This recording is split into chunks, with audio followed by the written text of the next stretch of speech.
Kill and Tell, a D.I. Staffe investigation, by Adam Creed. Read by Jonathan Oliver.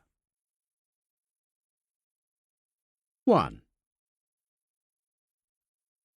Carmelo looks at the gap his missing finger has left between his wrinkled wedding and index fingers. The finger has been missing since he was a very young man, and its absence reminds him of his shame.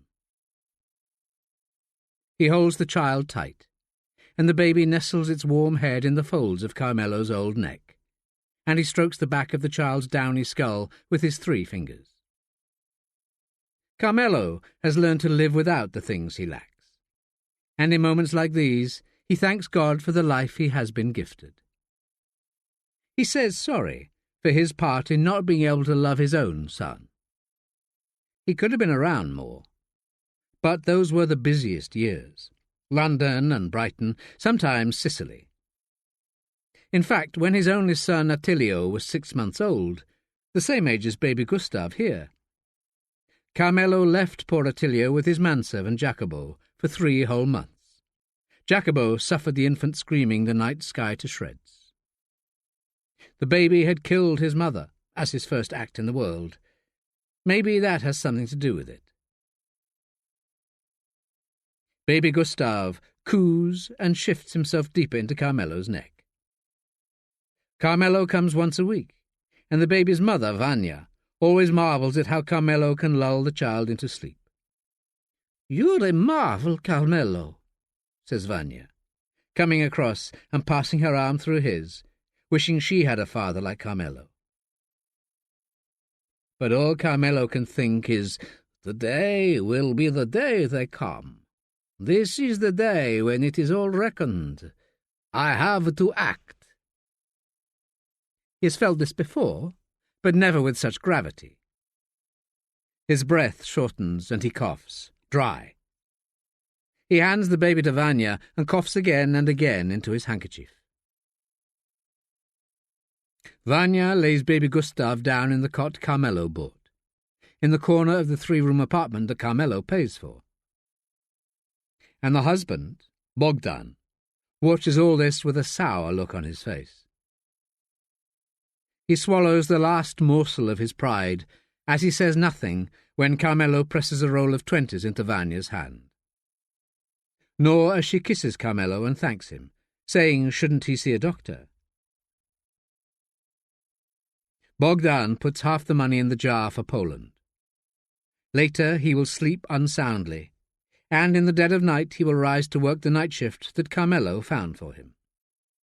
Carmelo says he knows what it is like for immigrants. He was one once. Carmelo had seen Vanya cleaning in the casino of one of his friends when she was 6 months pregnant.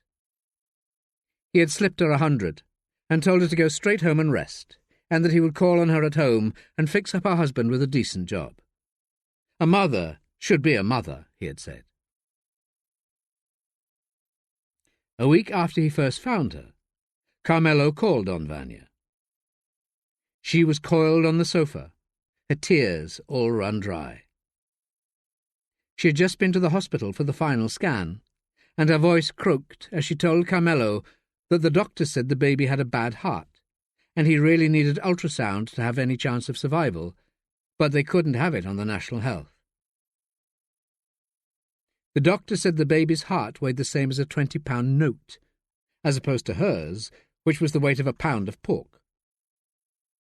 "A pound of anything," Carmelo had said, comforting her, saying he would make everything all right, sending the baby inside its mother to Milan, where they scanned him some more and opened his valves.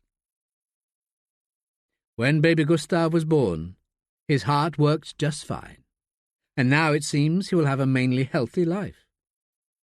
Carmelo knows the value of good medicine and timely interventions. He dons his hat, and Vanya helps him on with his coat. Carmelo wears a winter crombie all year long. He likes the weight of it, can't bear to be cold. She pats his shoulders and straightens the sleeves as Carmelo and Bogdan exchange a look. Carmelo wishes Bogdan wouldn't regard him so. He once told Bogdan, "It is a gift to accept kindness without flinching." Bogdan had shrugged, said nothing, but wondered if one day or night he might have to do something for Carmelo. Proof that these favours are not kindnesses, but prepayments.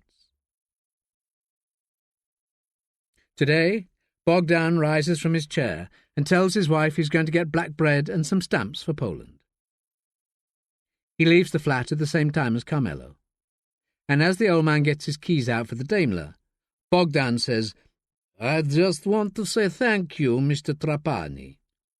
Thank you for everything you do for my wife and the baby. I hope I can be more like you someday."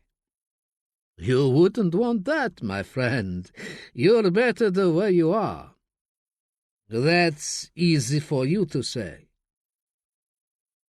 The men look at each other. Eventually Carmelo says, "We'll be even when all is done, have no doubt." "Is there something I will have to do for you? If so, I would like to know. It makes me afraid." "What makes you think like that?" Carmelo bites his bottom lip as if he was in pain. "Fear can be our friend.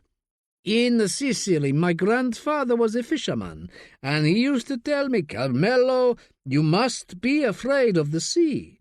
It will kill you if you are not afraid.' But that sea gave my grandfather a livelihood. It brought him joy and food and friendships. Without the sea, he would have been dead." "Did it kill him in the end?" "Oh, no, he made an enemy. He was a proud man, my grandfather, and that killed him, not the simple matter of going to sea." Carmelo watches Bogdan put his helmet on, kick the moped off its stand. He says, "You must do whatever it takes to make your baby's life complete, even if one day you will have to harm him." Bogdan sits astride his moped, puzzled. He watches Carmelo get into his Daimler, manoeuvring into the traffic on Cambridge Heath Road. Carmelo sits at the lights and looks back at Bogdan, who raises a thumb at him as if he might have got the point. The lights go green, and Carmelo moves away, Bogdan still on his moped outside his flat. Carmelo likes to drive. He does it slowly and cautiously, with Radio 3 murmuring just above the sound of the engine, like sea and breeze. Today, though there is nothing in his rear-view mirror or his side mirrors to prove it, Carmelo is sure he is being watched, and as the traffic peters away on the short drive to his house, he constantly checks his mirrors. Eyes are on him, and his time has come. He wonders if there might possibly be no such thing as hell. When he gets to the gates of his mansion, which he remodelled after the war, here in the loveliest secret corner of the city, Carmelo presses the button on his remote control. The gates glide inwards to his private world. He takes time to smile up at the CCTV camera, then looks in his mirrors a last time before going through. He can see nobody, and he drives the car cautiously into the garage, belatedly pressing for the gates to close. Sometimes he forgets. He lets himself in the front door and calls, "Jacobo!" But there is no reply. So he telephones Goldman himself. The preparations are complete. He is almost there. He breathes in as deep as he can, feels his heart flutter. He calls the policeman and waits. Is told that the chief inspector is in an important meeting.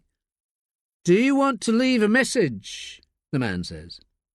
"No, this also is important, of the very highest importance."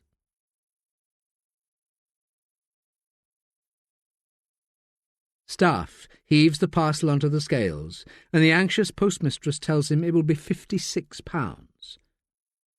She has big eyes and almost no lips at all. The way she looks at him, he thinks she can't tell that he's actually worth a few bob. "Is it of value?" she says. "It costs less than the stamps," he laughs. "It's only Piccalilli I made myself. Is that allowed? To post abroad, I mean." "You shouldn't have said." "My sister lives in the middle of nowhere. In the Spanish middle of nowhere. She misses home." "Who taught you to make the Piccalilli?" Staffe feels sad for an instant, then glowingly happy. "My mother." "And she didn't teach your sister?" "We're very different." "You must love her very much." Staffe wonders whether the postmistress refers to his mother or his sister. He gives her 3/20 and looks at his watch, sees he's already late, and says, "Put the change in the charity box." He walks up the Caledonian Road, which disappears at the cusp of a small rise, just the blue of sky beyond, between the low rows of shops and flats and the occasional office block, and the prison, skulking like an angry Victorian giant. Later he will go into Ledengate to trawl through all the interviews his sergeant, D.S. Pulford, ever conducted with any member of the E-gang, and to document all the calls his sergeant made, from home, mobile, and the office, going back through all the months between when Staffe was shot and his shooter, Jadis Golding, was murdered. That was just 3 weeks ago, and his sergeant is remanded on bail for it.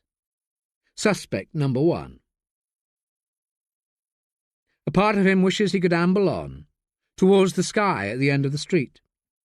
But he knows what he must do, and he churns the questions he must ask Pulford.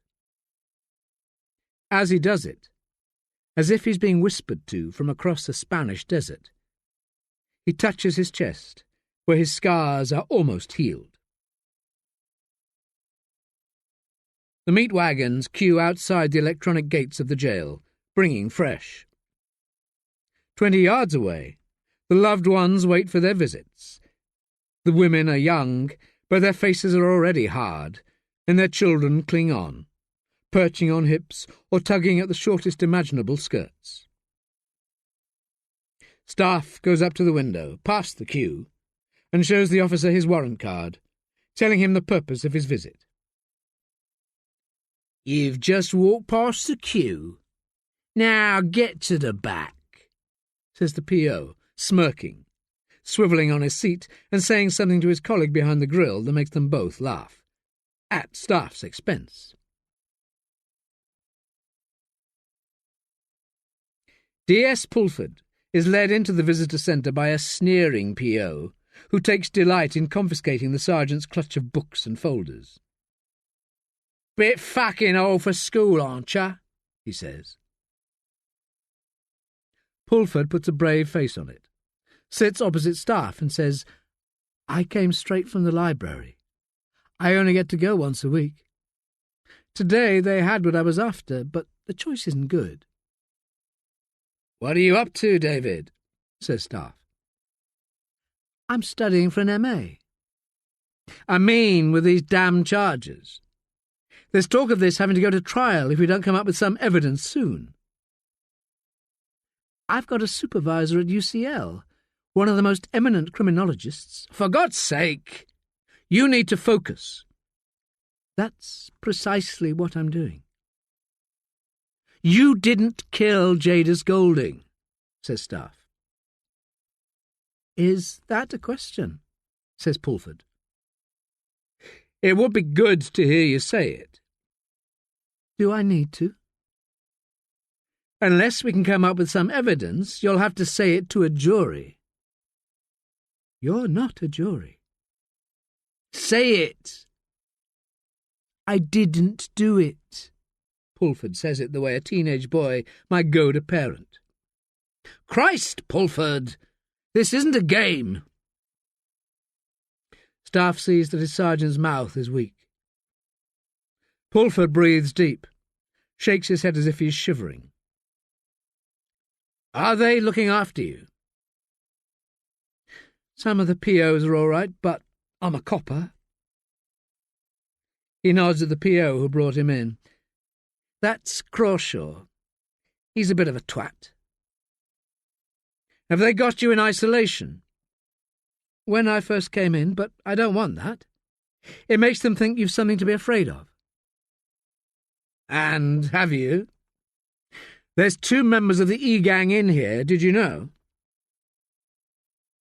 Pulford gives Staffe a withering look. I know, all right. Jadis Golding, of whose murder the DS stands accused, was a member of the E-gang. Christ, Pulford! Is there anything you've not told us? Pulford looks away. There is. It could get you out of here.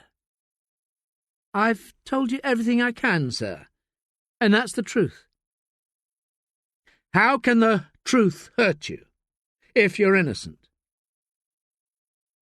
Sometimes, on the force, you only see half the story. It's the perspective we have. Do you see that? Tell me what you're afraid of, Pulford. Pulford says nothing. His eyes say, plenty. There's a number you kept calling from your mobile. It's unidentifiable, but I called it the other day, and we got a trig on it before they could turn it off. It was somewhere on the Atlee. Sylvie wrote to me. She always liked you. Is there a chance the 2 of you might, you know? We're through, says Staffe, feeling peculiar at hearing Sylvie's name. The first time in a long time. Now, who were you phoning on the Atlee? These calls were all made at times you weren't on duty. She wrote some kind things, but I think she found it upsetting. Maybe you could tell her not to write again. I told you, that's all over. Stop changing the subject. Maybe you should call her. Just tell me who the fuck you were calling.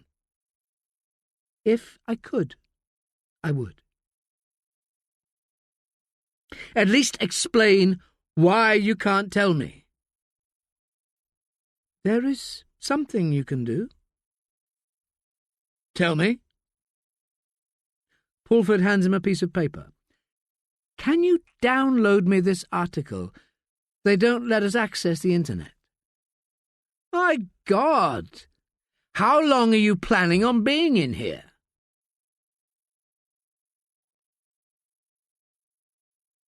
Two.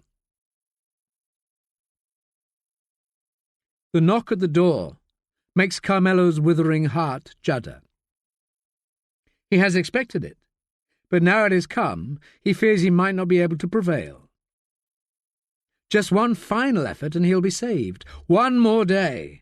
Half a day even.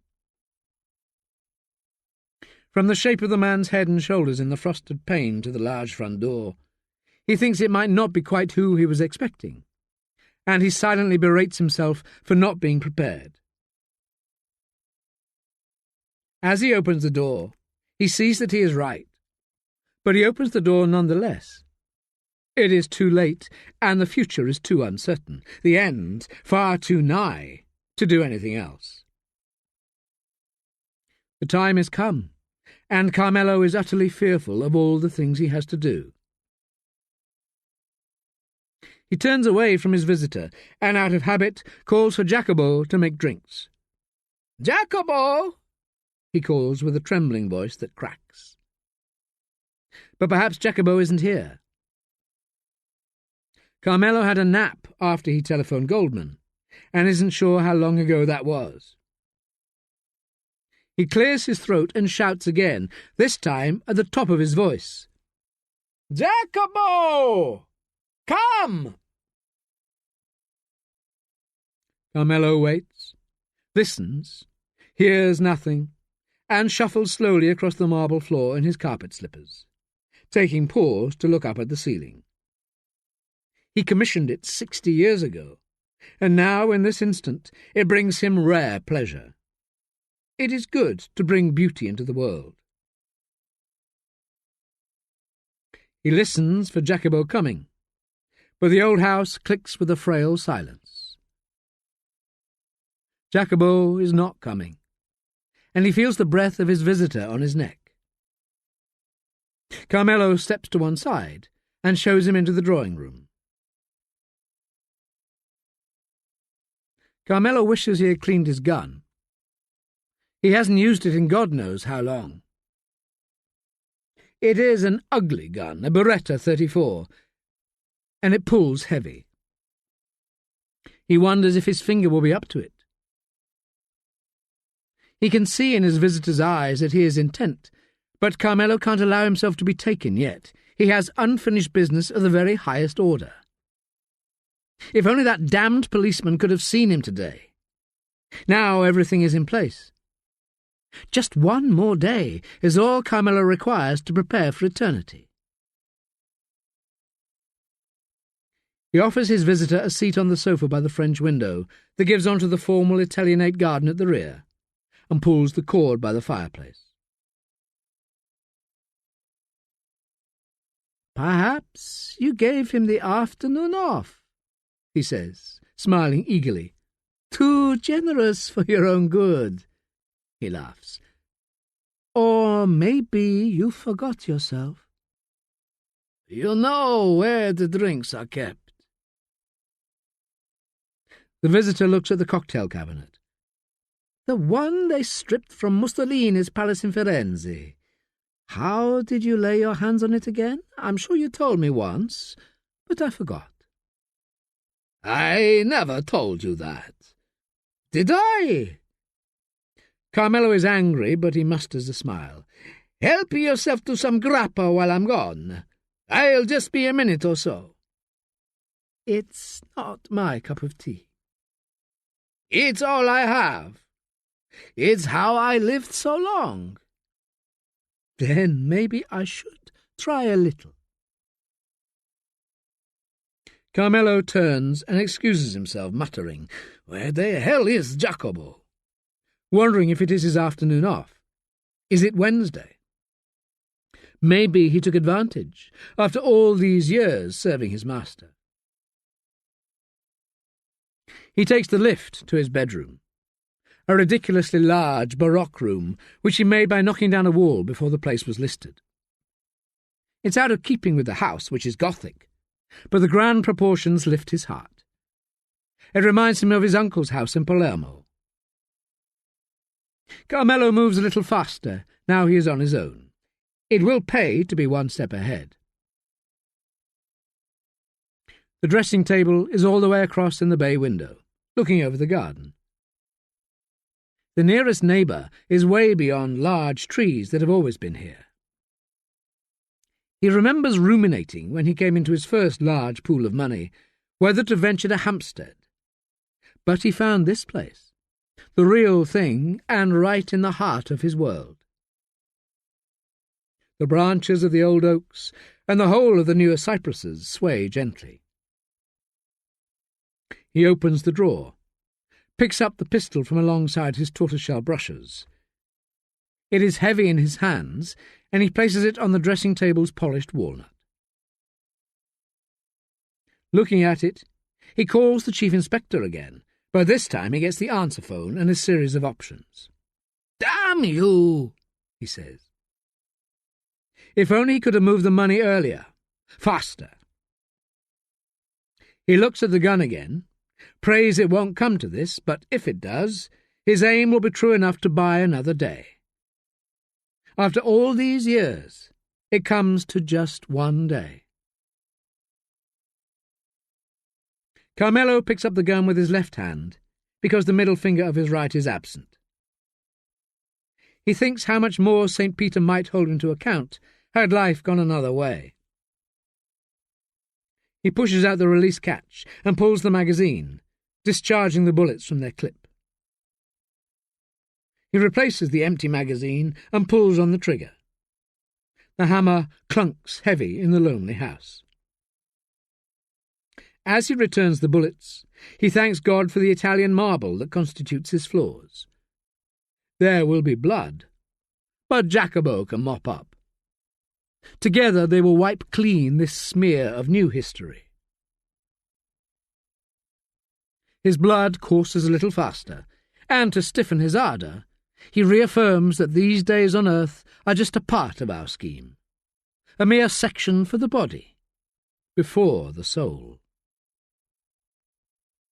When he sees the Chief Inspector, Carmelo will confess. He will confess his ancient crime. Nobody can silence him, not all these years on. Carmelo walks quite briskly to the lift. The blood is really shifting now, across the fibres that line his arteries. The gun is heavy in one hand, as Carmelo presses the G button in the lift with the index finger of his other, but steps quickly backwards out of the lift as the doors close on the empty chamber. Instead, he takes the broad oak staircase, peeking to see if his visitor is waiting down below for the lift. But as Carmelo descends, coming level with the chandelier, he sees the whole of the hallway sprawl out below, empty. The door to the drawing-room is still closed. He opens the door slowly, the gun behind his back and his finger on the trigger. The man is standing by the French windows. He half turns, sips from his grappa, saying, "I poured you one." Carmelo tightens the grip of his right hand on the pistol, wishes his house was not so grand, its rooms not so large. He doubts if he could even hit the French windows with his shot, let alone the man standing in front of them. So he walks to the cocktail cabinet, just 5 yards or so from the target. He reaches out with his left, picks up the grappa. Carmelo holds it with his thumb and 3 fingers, wants to be 1 pace closer to make sure. He will try to hit him in the shoulder, then the leg. He raises the glass, suddenly wanting a taste of the aquavit, its effect. The spirit burns his lips. It stings his mouth. It makes his eyes water. It burns his throat, and his guest smiles. It is such a familiar smile, and the man comes towards him, reaching out. Carmelo brings the pistol from behind his back and tries to lift it. He tries to point it at his quarry, but his hand is suddenly loose. The grappa really burns him now, and he hears the pistol crash onto the marble, and his legs give way. When his head smashes on the marble, he thinks he might blemish it. Carmelo brings his knees to his chest, and he tries to make himself sick, but he can't. From above, he looks like a question mark on his fine marble floor. Today, there is a thin vein of red, where Carmelo's blood makes its slow course.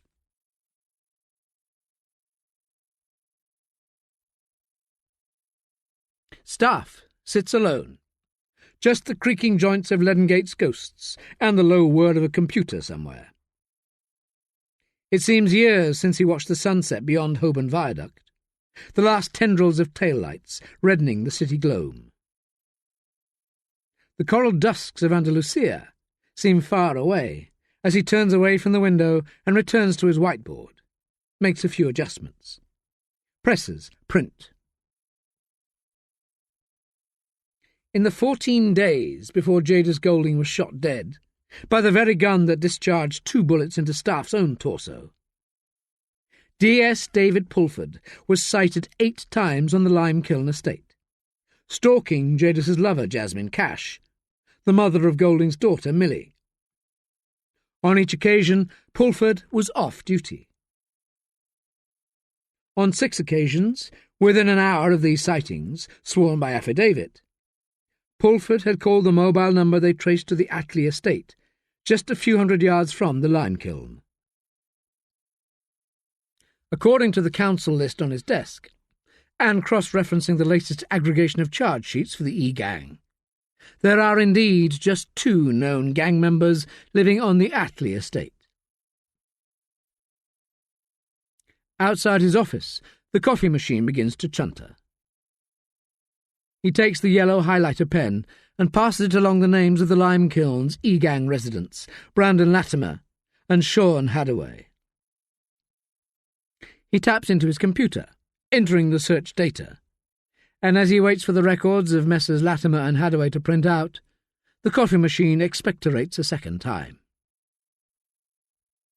He spins slowly on his chair, feels his heart gladden as Josie appears in the doorway, holding 2 plastic cups of hot chocolate. He reaches into his drawer, pulls out the bottle of Havana Añejo rum. They each slurp to make more room, and Staffe glugs a helping of rum into each of the cups. They shared the drink on his roof in Andalusia, watching the sun go down. "Remember Spain?" she says. "You said you'd take it easy." He remembers Spain. He remembers that he was going to stay. Remembers, too, how glad he was to see her walking across the square, the day they dug up Astrid Carnel. "Every day we don't get closer to finding Jadis Golding's killer, Pulford's chances diminish. You know that. He can't tell the case to take it easy. He can't tell Golding's killer to take it easy." "You went to see him again today?" "Have you any idea what it is he's not telling us?" "Well, that's why Pennington sent me to bring you back. Pulford wouldn't say anything at all to us." "What did he say to you?" "He told me he knows something. He said he couldn't tell me." "You mean he won't?" "No." Staffe finishes his cocoa. It doesn't taste the same without cicadas in the walnut tree, the heat of an African breeze coming up from the sea. "He can't tell us." "And what do you think it might be that he can't tell us?" "I don't know. But he's afraid, Josie." "Pulford's not like that." "That's what I thought. So maybe we should assume he's not afraid for himself." Staffe picks up the sheets for Hadaway and Latimer, places his hand on Josie's elbow and steers her towards the door, turns off the light, and it is immediately apparent that the night has crept up, unannounced.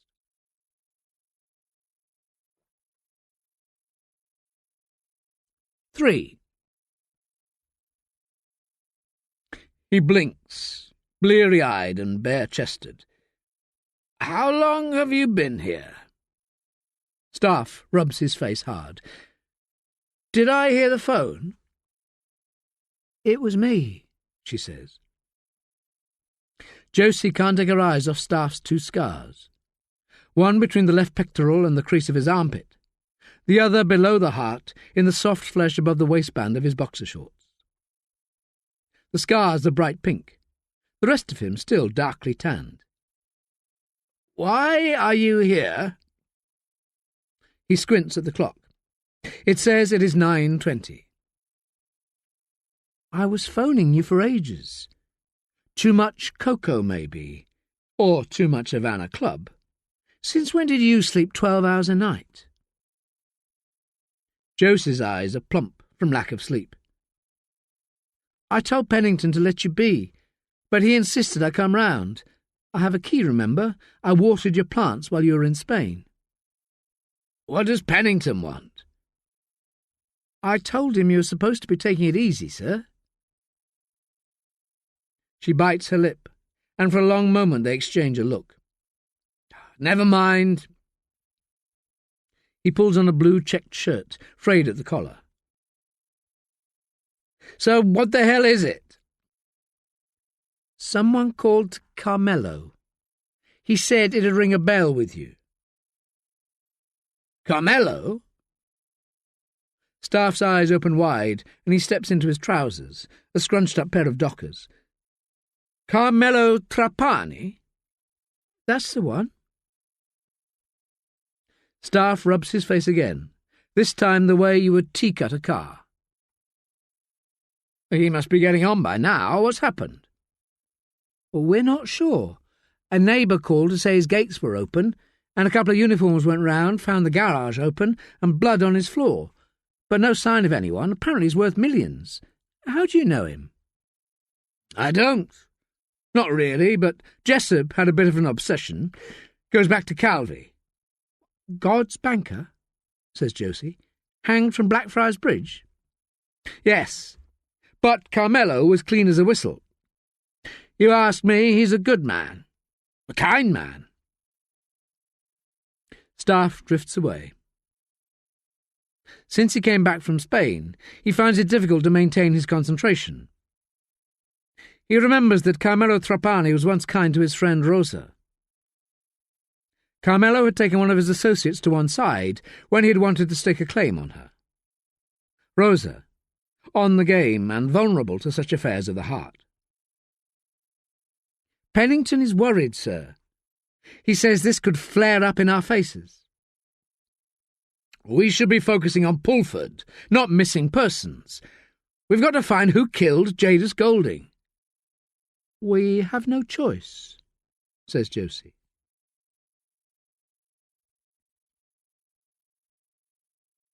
Attilio Trapani cuts a fine figure. He is wearing a splendidly tailored shooting jacket and perfectly sculpted tweed breeches with a moleskin waistcoat to boot. He seems the archetype of an English country gentleman. But something is amiss. His nose is Roman, and his skin the colour of walnut husks. His hair is waxed, combed back and blue-black. He is roasting his bespoke Latin backside in front of a 7-foot medieval fireplace of dressed stone in the hall of Ockingham Manor. He stands at the centre of a coterie of large-jawed English playboys and an Arab gentleman in his thobe, lounging in club chairs in a shooting den. The heads of kills adorn the room, as does a 60-inch plasma screen fed by the racing channel. As Staffe and Josie are shown in by a straight-backed butler, the coterie breaks into a guffawing outburst of laughter. This, Staffe assumes, cannot be the man whose beloved father has just disappeared, leaving a trail of blood. This, Carmelo's only son, seemingly preoccupied with a shooting party. When the laughter subsides, Attilio says, "Aha, my visitors. You must excuse me a moment or two, gentlemen."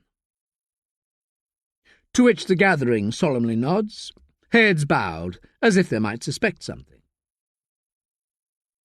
Attilio leads Staffe and Josie through an anteroom into the original Jacobean part of the manor. In a dark library, the curtains are half drawn, and a beautiful woman sits on a settle beneath a mullioned window. She is 40-something, and dressed in low-waisted jeans and a tailored designer lumberjack blouse. Her mouth is grimly pursed, and she has a handkerchief scrunched in a tight fist. Closer inspection shows that her dark eyes are red, her mascara in distress. Attilio says, "My wife, Helena," and he erupts into grief. "Oh, my God, Attilio!" Helena stands quickly and rushes to him, loses herself in his big arms as his vast shoulders shake. Slowly the two of them subside to their knees. Helena calls, "Help me! Please!" Staffe and Josie rush towards them, reaching down under Attilio's dead weight, trying to lift him off Helena. He's passed out, but they manage to roll him onto his side. Helena unbuttons her husband's waistcoat and shirt, explaining to Staffe that she'd wanted to cancel the shoot, but Attilio insisted to go ahead because these men are important connections, and his father, God bless his soul, would turn in his... Staffe puts a hand on her shoulder. "It's okay. There's nothing to say that he's dead."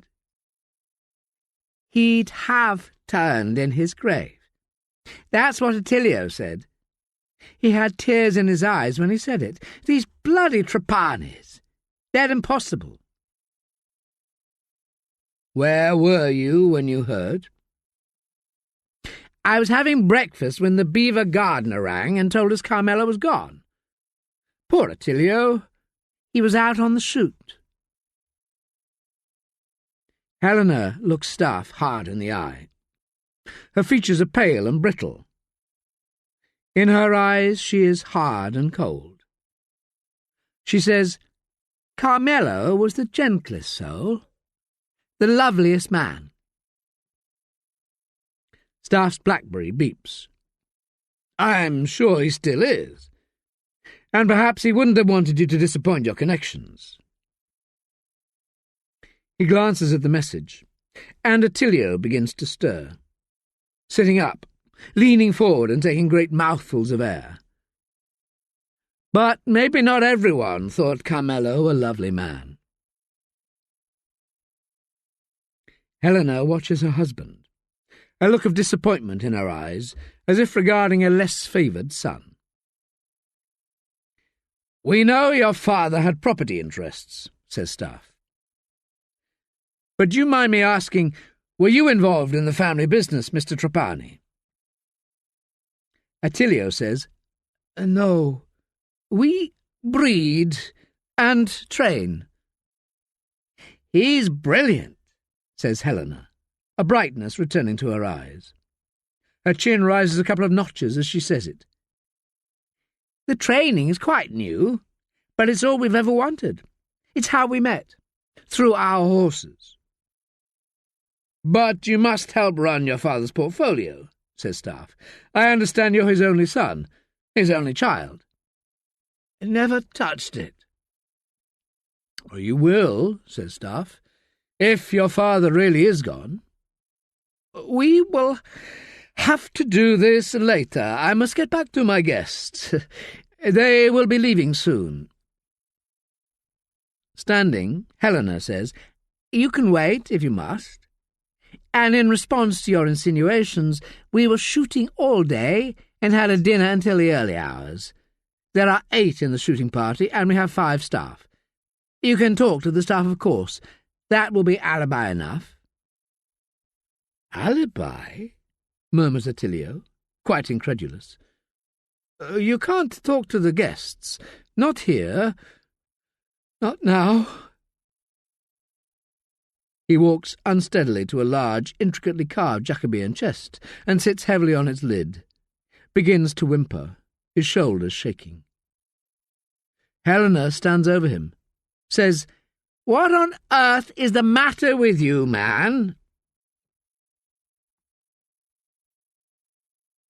An hour later, when Staffe and Josie have taken preliminary statements from all the staff at Ockingham Manor, ascertaining that Attilio and Helena had indeed been entertaining all day and night until 1:30 in the morning, they're shown out of the house to the rear courtyard and stables. The beaters stand in an open barn at the far end of the garage block, hanging the day's kill. Attilio is in the latter stages of bidding his guests farewell. The English load their guns into the boots of Range Rovers. When they are all gone, just the Saudi gentleman remains. He hangs his head in sympathy as Attilio confides a little of his stiff-lipped suffering. Staffe and Josie look on, not wanting to interrupt an intensely private moment.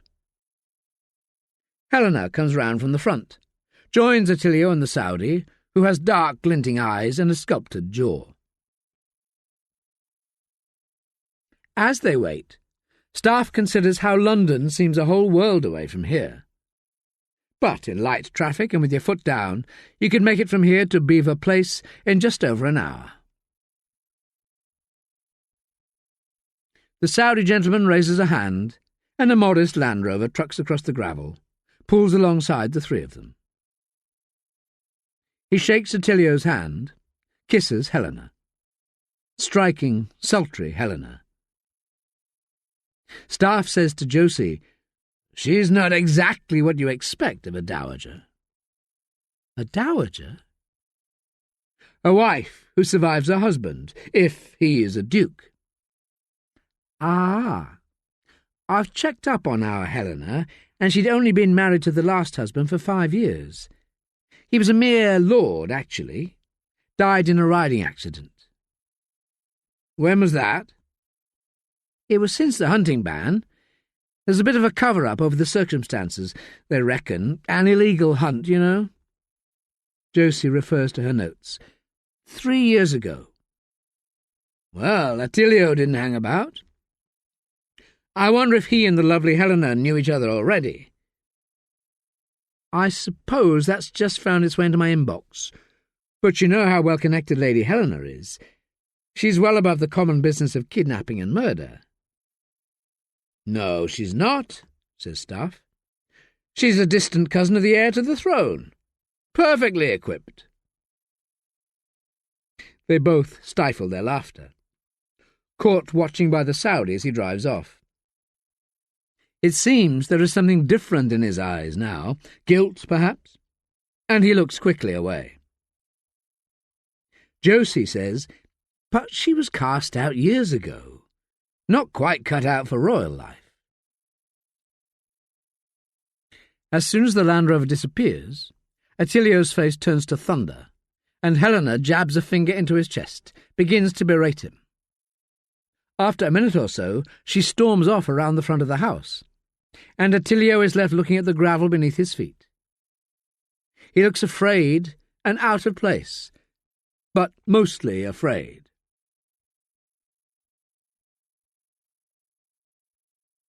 "4.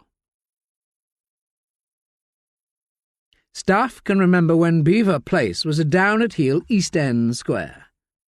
But now it's the home to investment bankers and media hounds, just a hop, skip and a tango lunge to Hoxton's flesh pots and artisan bakeries. He parks up on the far side of the square, walks slowly round, taking in the Gothic splendour, and pauses outside Carmelo's house. The major part of him wants to hotfoot across to the Ackley estate and chase down Latimer and Hadaway, to find the gun that killed Jadis Golding, the very same weapon that Jadis had used on him, the evidence that might free Pulford. But Pennington is insistent he finds Carmelo Trapani. He looks up at Carmelo's place, thinks surely a ransom note will appear soon, or a body. Walking up the path through the open, large electronic gates, Staffe is gratified to see the house seems in perfect keeping with the intentions of its architect, with its Dutch gables. But when he looks carefully, Staffe spies the occasional Italianate detailing on the window masonry, which would be more at home on the shores of Lake Como. By and large, though, it seems Carmelo Trapani was a man of both wealth and taste. Was. He might still be. Staffe has read up all Carmelo's files, smiling to himself at one point when he saw Jessop's signature at the bottom of an interview in the wake of the Calvi hanging. There was no link between Calvi and Carmelo, but Staffe had enjoyed seeing the infantile scrawl of Jessop in those margins. Guilty Jessop, his first ever boss. On the run now, unlike innocent Pulford. Carmelo stayed in Stepney throughout the war, one step ahead of the interners, and perhaps left alone because of his disability. Or not. Later, he acquired a significant property empire in West London, renting out rooms to immigrants from Empire. When Staffe reaches the front door, he sees a humble sign, carved crudely in wood and hanging unceremoniously on 2 lengths of chain. It says, Palazzo Adriano. He takes the sign between thumb and finger, lets it swing. It is out of keeping. Soccos are hard at it in the hallway. The frescoed ceiling depicts Jesus rising up to heaven, Mary waiting with cherubim and angels, all rendered in a sickly palette borrowed from sweet shops. The ceiling is bordered with renditions of Italian hills. Stepping into the drawing-room, Staffe feels a glow in his belly, like the first open fire of winter. He sniffs. Disinfectant. He sniffs again, deeper. "Did you get that?" he says to the Socko crouching by the French window, dusting away with a tiny brush. D.I. Frank Rimmer sidles up to Staffe, light on his feet. He is a slight man, immaculately suited and with the weight of the world pressing down on his brow. He says, "We got it. The place has been wiped clean, Staffe." "But they left the blood. Why clean the place and leave the blood?" Both men look at the dried trail of blood on the marble floor. Rimmer is the same rank as Staffe, and in his father's footsteps, but struggling to fill them. It strikes Staffe as odd that Pennington wants the two of them on this case. "Is there a housekeeper? Does the disinfectant match the ones in the house, or is it foreign?" "We haven't tracked the housekeeper down yet." "Well, get her! We need to know when she last cleaned the place and when she last saw Carmelo." Staffe turns his back on Rimmer, approaches the Socko. "Is the disinfectant evenly distributed?" "It seems to be everywhere. We can't tell if there's a greater concentration, but there is." He stands up, takes 3 paces and crouches again, just 6 feet from the cocktail cabinet. "If you look closely, some slight degradation to the surface of the marble around the blood." "So they cleaned around the blood?" Staffe opens the cocktail cabinet. Inside, a row of 4 delicate tulip-shaped shot glasses. He picks one up, inspects and replaces it. The glass is Murano. The dust is North London, and he sees 2 circular faints in the light film of dust. "There would have been 2 more glasses. Like this." He holds up a glass. "Not here, sir." "Any sign of broken glass?" "No." "Dishwasher?" "Empty, sir." The first whiff of a ghost. And on the shelf below the glasses, a row of 4 Nardini bottles of grappa. One has its seal broken and is empty down to just below the neck. Maybe a couple of measures. He tells the Socko to have the contents tested, and goes across to the French windows. The garden is perfectly manicured. "There'll be a gardener. Find the gardener and the bloody housekeeper." Rimmer leaves, saying nothing, and passes Josie on the way in, carrying a pile of papers. She wears disposable gloves and asks the Socko if she can use the table. He nods, and she sets out the papers in a line. "Carmelo employed 3 staff, sir. A cleaner and a gardener. He's the one who phoned in." Staffe looks at an oil painting on the chimney breast. It has a beguiling coral light, depicts down-at-heel folk fishing off a promenade. In the background, an exotic city.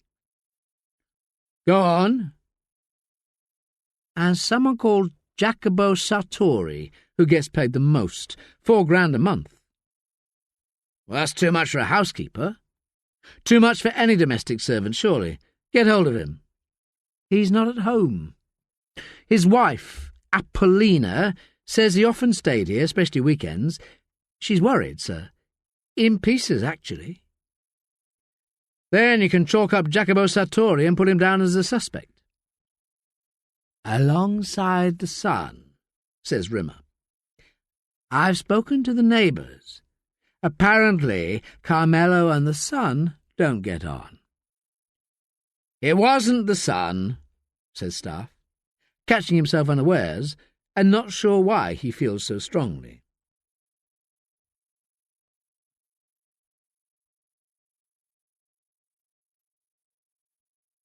Apollina Sartori is spaghetti thin and wears a cream trouser suit with a green tabard over it.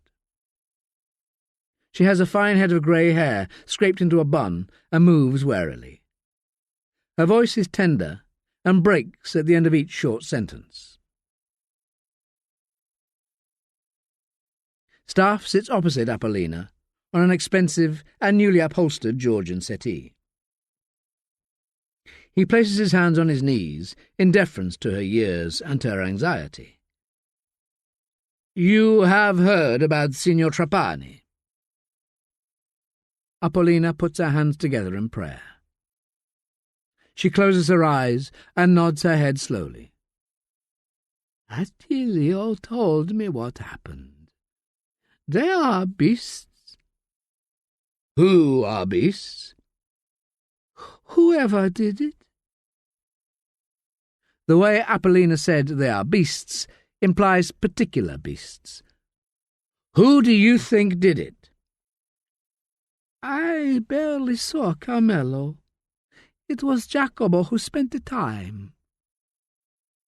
"Jacobo will be very upset," says Staffe. "All his life he devoted." "And have you heard from Jacobo since?" "No." She shakes her head solemnly. "He went there to prepare dinner. Carmelo adored Jacobo's puttanesca. He took his suitcase with him." "Would he normally take a suitcase to work?" "He has a room there. Carmelo kept asking Jacobo to go to P.1 Place to live." "You have a beautiful home here." Staffe looks around the sitting room of the double-fronted Victorian villa.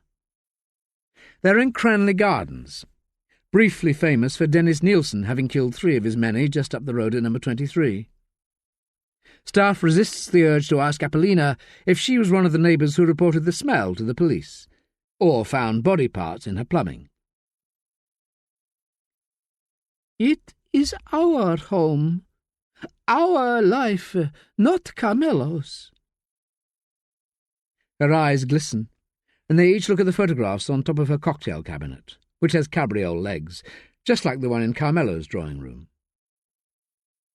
The photographs chronicle Jacobo's life, from young man in a baggy suit and fedora to an old man in a baggy suit and fedora. He cuts a slight figure with soft eyes and a bobble on the end of his nose. Staffe picks up an early photo of Jacobo with an ice cream, a sandstone cliff towering behind him. "He is a handsome man." "It was taken in Cefalù?" "In Sicily." She nods, smiles briefly, but it goes out like a snuffed candle. "That was a long time ago, but every year I love him more. When you get close, when there is less time to come, life is more precious. Some people say life is less when you are old, but it is more. So we must be together, you see. I can't bear it, for Jacobo to leave me alone." She fixes her sights on Staffe, imploring. "You will find him?" "Of course. We need to ask him about Carmelo." He picks up a photograph of Jacobo beside a bandstand with a pier and seams of Pebble Beach and Milky Sea in the background. He recognises it as Brighton. "Can I take this? I'll get a copy made and return the original." "If it helps," says Apollina, resigned. Staffe knows Jacobo is Carmelo's housekeeper. He knows Jacobo gets 4,000 a month from Carmelo's account, and he knows this is clearly too much. He knows also that Jacobo and Apollina's house, were it to be sold tomorrow, would fetch well over $1 million. In crime, as in life, everything has to add up. And he remembers what Jessup said. Dear deluded Jessup, follow the money, William. Follow the money, and you'll find the shit. He hates himself for saying it, but he asks Apollina nonetheless. If Jacobo had to run, where would he run? A tear from each eye runs down her cheeks. Staffe goes to her, wrapping her in his big arms, careful not to crush the frail thing. Feeling the soft skin of her forehead cold against his neck, and looking over her head, Staffe sees a little of Apollina on display. On shelves there is Dante, and Vasari's Lives of the Artists, as well as Danielle Steele and Esther Samuels. And there are opera scores, too. On the sideboard, a copy of today's La Stampa. Jacobo knows something, doesn't he? You must tell me, if you want us to save him. Save? She whispers, hardly daring to utter. We must save him. What does he know? There was... Tell me, implores Staffe. Nothing. I am being silly. Tell me. His life could be in your hands, Signora Sartori. Apollina shivers, as if she dislikes her own name. It's nothing. He unholds Apollina, leans away and tries to fathom what it is that can keep a person, an intelligent, strong woman such as Apollina, so betrothed to a man so humble in aspiration. You must tell me this thing that burdens you. I bear no burden. My life has been a gift. Where would he go? You must tell me. He was always with Carmelo. Or here. Staffe thinks that's what he told you. We always planned to live by the sea. One day we will, is what I always thought. But now the one day is here, and maybe it is gone. How did we get to be so old, and still tied to Carmelo? Apollina doesn't look at Staffe when she says this. She is addressing somebody not here. You're from Sicily, too. Apollina shakes her head. I am a Roman. My mother warned me. Perhaps she was right. You met Jacobo over here, in England? She smiles. Carmelo introduced us. I was one of his seamstresses on the Mile End Road. They were hard times. So hard to survive then.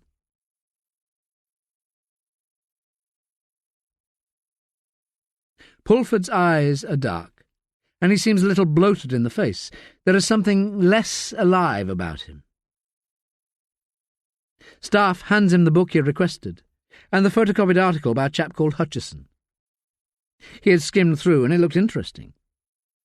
He wishes he had more time to dwell on the wider world, the world gone by and all its stories. You got 2 minutes, that's all. You want to see him, you should book a visit like everyone else. The P.O. looks at Pulford as if he's everyday scum. He's no special case. He is, says Staffe. No, I'm not, says Pulford. He seems afraid. Staffe watches the P.O. retreat to his position by the alarm bell. Is that Crawshaw? Pulford looks at the article, and his frown softens, becoming a smile as he turns the pages. You're enjoying your studies? It makes sense of what we do, sir. Staffe watches Pulford open a clear plastic file. In the file is a printout of Google Earth, with the HTTP strapline at the top, clearly taken from the internet. Pulford slides in the article. As he does, Staffe tries to see the subject of the Google Earth printout, but the Hutchison article covers it up. Pulford holds up the book, wiggles it and says, You know, there's nothing new in any of what we do. crime is repeating itself the way it always did. It used to be Caribbeans and Italians, and even the Jewish communities who formed alliances. Now it's Turks and Serbs, and the old Soviet nations who come here to ply their trades. We've always been a melting pot, here in London. "A land of opportunity," says Staffe, and they both laugh. Crawshaw shoots a disapproving look and talks into his radio. Within a minute, a new PO appears in the visitor centre to pat Pulford down and take him back to 23-hour lockdown and the virtual world of learning, his only escape. When Pulford is gone, Staffe says to Crawshaw, "They're not allowed the internet in here." "No fucking way. Information is our enemy. It's a fucking killer." He laughs. At the gate, Staffe is processed back onto what Pulford is already calling road. His mobile phone is returned, and he thinks about how he should cherish every drop from every day. He makes himself call her. On the Pentonville Road, he finds Sylvie in his menu, and he listens to her voice apologising that she isn't around, but inviting him to leave a message. She enthuses that she will call back as soon as possible. But she could be talking to anybody, so he rings off without leaving a message, walking as fast as he can down the Caledonian Road to Clerkenwell and then Ledengate, happy to feel the earth under his feet. 5. Staffe writes his jottings up into lists on a piece of A3. He tries to find some order amongst his own thoughts as Ledengate's old arteries crackle. The door creaks open, and Johnbore comes in, carrying a plate and 2 pieces of the baked cheesecake his wife makes. "What's all this?" he says, looking at staff lists. He peers over his pince-nez glasses. "Ah." Johnbore doesn't have a face for spectacles. His face is big and pitted, and his hair is like steel wool. His uniform always looks a size too small for him. "You're following the money. Bound to end up in shit," he laughs. "Carmelo Trapani's house is worth 3, maybe 4 million. No mortgage. He's a director of dozens of companies in the UK, and from the look of things, dozens more in Monaco and Guernsey, including some new trusts set up in the last week." "Shuffling the pack?" "I'm waiting for his lawyer to call me, but he's got to be worth at least 10 million, probably more, and even his butler lives in a big old gaff in Muswell Hill." "And it's all going to the one son?" "You'd think so," says Staffe, picking up the phone, dialing Carmelo Trapani's solicitor. Martin Goldman answers immediately, and in a meek voice explains he is not in a position to discuss Carmelo Trapani's last will and testament. He pauses. "In fact, it may be nothing at all to do with us." "But you are Carmelo's lawyer, are you not?" "I asked Carmelo on several occasions if there was anything he wanted to tend in that regard, and he was quite cagey. That may be more than I should divulge." "Surely you can offer an estimate of Mr. Trapani's wealth?" "It is only an estimate, but it wouldn't be less than 20 million. I am not his accountant." "But you are supposed to represent his best interests. If anything happens to Carmelo and it transpires that you had information that could have helped us, or if you knew something that might have prevented us from going down a blind alley—" "I know." Goldman is breathing heavily now. "But I have said all I can say." "I can tell you know something. Don't take me for a fool, Mr. Goldman." The phone lapses to silence again. "Would you describe his recent behaviour as unusual in any way?" "He brought me a letter last week and said if anything untoward happened, I was to open it." "And what does it say?" "I don't know." Wouldn't you say that Carmelo's disappearance from the face of the earth is untoward? Now, Mr. Goldman, will you please open that letter and tell me what is in it? There are conditions. What conditions? I'll call you back. The phone clicks dead. John Ball blows out his cheeks. What about the son? Does he need the money? Staffe jabs his finger at the sheet of jottings. Attilio Trapani, a bloodstock agent and horse breeder. But there's barely a mention of him in Tattersall's sales.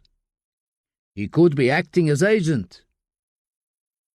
Attilio has no registered companies in the UK, even though he's supposed to be a racehorse trainer. And apart from a one-bedder in Ladbroke Grove, he's got no other property in the UK.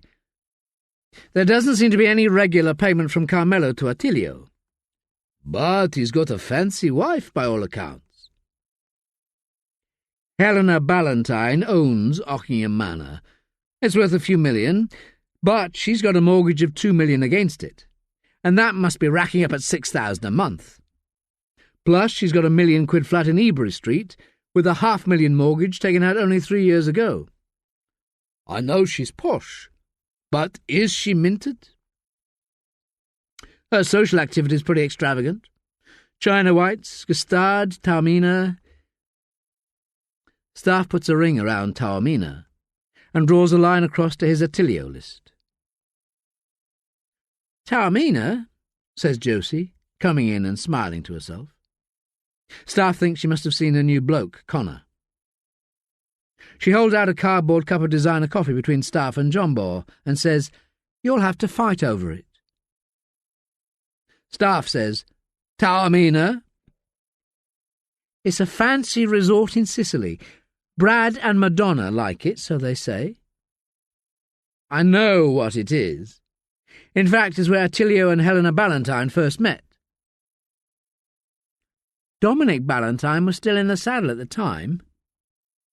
Josie reaches down into her bag, pulls out a copy of Hello magazine and tosses it across to Staffe. In the back pages of Social Roundup, Attilio Trapani is pictured between Helena and Dominic Ballantyne, his large bronze arms draped over the English couple's shoulders at a charity gala. 18 months later, Dominic Ballantyne would snap his neck in two, falling 16 hands from a horse on his own Ockingham estate. Did you look into Dominic Ballantyne's death? I was hoping to get some sleep tonight. For a change. Josie's eyes are heavy. John Ball's bleeper goes off and he gets out of his chair, pretending to be an old man. As he leaves, he takes the coffee and beckons Staffe across. Whispers, "Go easy on her, Will.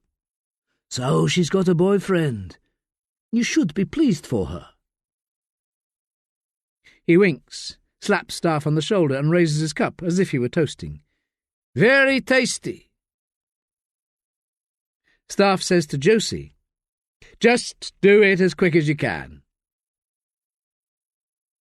Josie pulls out a stapled stack of photocopied paper from her shoulder bag. "Ta-da! See, I don't have to sleep. There wasn't an inquiry, and the police were satisfied there was nothing untoward. Disappointed?" "Well, that's not the right word." "Well, I do have something else for you." Josie goes into her bag a third time, hands him a copy of Horse and Hound with a photograph of Attilio Trapani above a strapline that says, "Amateur breeder Attilio Trapani plans to expand." The article mentions the tremendous support he received from Helena Ballantyne, the widow of Attilio's great friend Dominic Ballantyne. End of Disc 1. Disc 2. Trapani acquired for the Ballantynes the very horse from which Dominic fell to his death. "Blimey," said Staffe. "This was just a month after Ballantyne died." He drags his fingers through his hair and smiles at Josie, wants to say how proud he is. "What?" she says, tilting her head. "What is it?" The soft flesh between her eyebrows crinkled. "This Connor. He's a lucky bloke. I hope he's treating you—" The door creaks open, and Staffe and Josie both look round, surprised to see Pennington. Instinctively, they both look up at the clock. "I've got a bad feeling about this Carmelo business," says Pennington. "A Chancellor's been hard at it, sir. We're building the links to Attilio Trapani." "And what about Pulford?" "He's not telling me any more than he told you." "Christ! I'm sorry about this Trapani thing." Pennington never apologises. The DCI sits down heavily in a chair by the window. His eyes are dark and heavy in his jaundiced face. With a gaunt gaze, he looks out across the rooftops, down Cloth Fair to the meat market, and sighs. "Internal investigations aren't pulling up any trees. What a bloody mess. I hoped he would open up to you." "I have a lead. I can't say it's anything yet, sir, but there's some E-gang members on the Attley." "We know that, for God's sake." "And there's a Google Earth search." "A what?" "In prison. They're not supposed—" "Don't step on any toes, especially internal investigations." "Great. Go where the angels are frightened of treading, but make sure you don't ruffle professional standards' feathers." "Keep your head below the bastard parapet is all. I'm not sure how long we've got before the CPS really push for a trial date." "It can't go to trial." "It will, if we don't get some evidence soon. Make sure you work closely with Rimmer on the Trapani case, but make it look as though it's taking all your time. Now, Rimmer tells me Trapani drove a Daimler. It was a jalopy, but his pride and joy.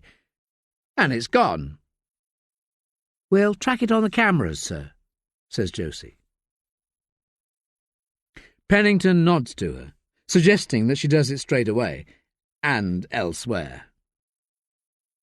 When she's gone, he hisses under his breath, "You know what I'm saying, Will."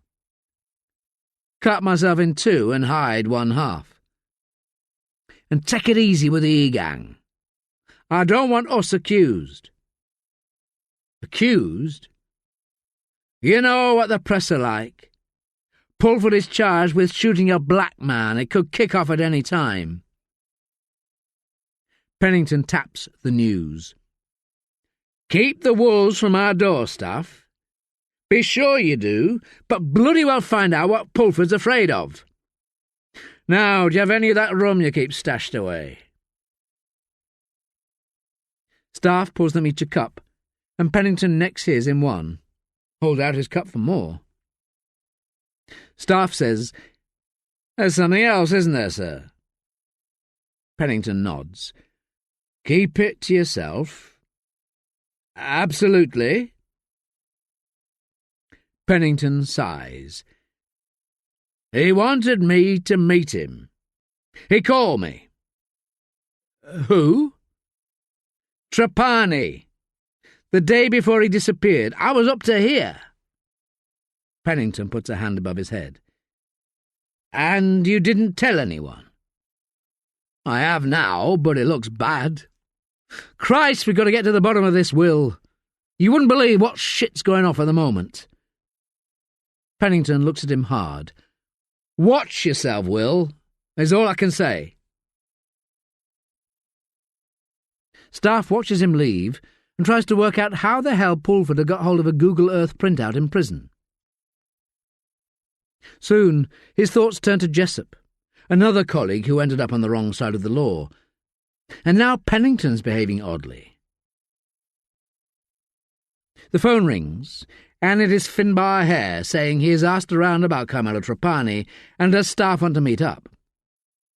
It is music to Staffe's ears, the chance to listen to the voice of a different kind of reason.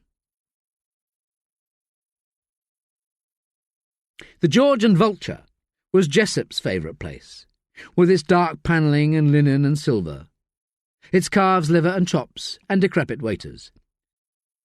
"I asked around about Carmelo," says Finbar, talking low and smearing his potted shrimp onto his toast. Staffe and Finbar didn't find each other until relatively late in life. But looking at Finbar here now, Staffe muses upon how alike they are, and so very different. Finbar has clearly had a couple of sharpeners already, and seems not to have a care in the world, even though he is responsible for £2 billion of shareholder funds. What have you come up with? How come he's on your radar? He's an old fella. Can't you let him die in peace? Too late for that. I've got his corporate profile. Staffe hands a printout across. The waiter brings a large turbot to the table, begins to carve, and Finn says, he also had his finger in an investment trust a few years ago. We just poached one of the top banking analysts in Europe from Hispania. Carmelo was in with a fellow called A.B. Myers, but he ditched the stock a month or so ago. You'll keep this to yourself, Finn. Finbar puts a finger to his lips, whispers, You're in the club, Will. You're an honorary member. We both keep stum, right? He begins to set about his turbot. Says, Now tell me about that beautiful girl of yours. I haven't got one. Sylvie, you fool. You don't let fish like her through the net, my man.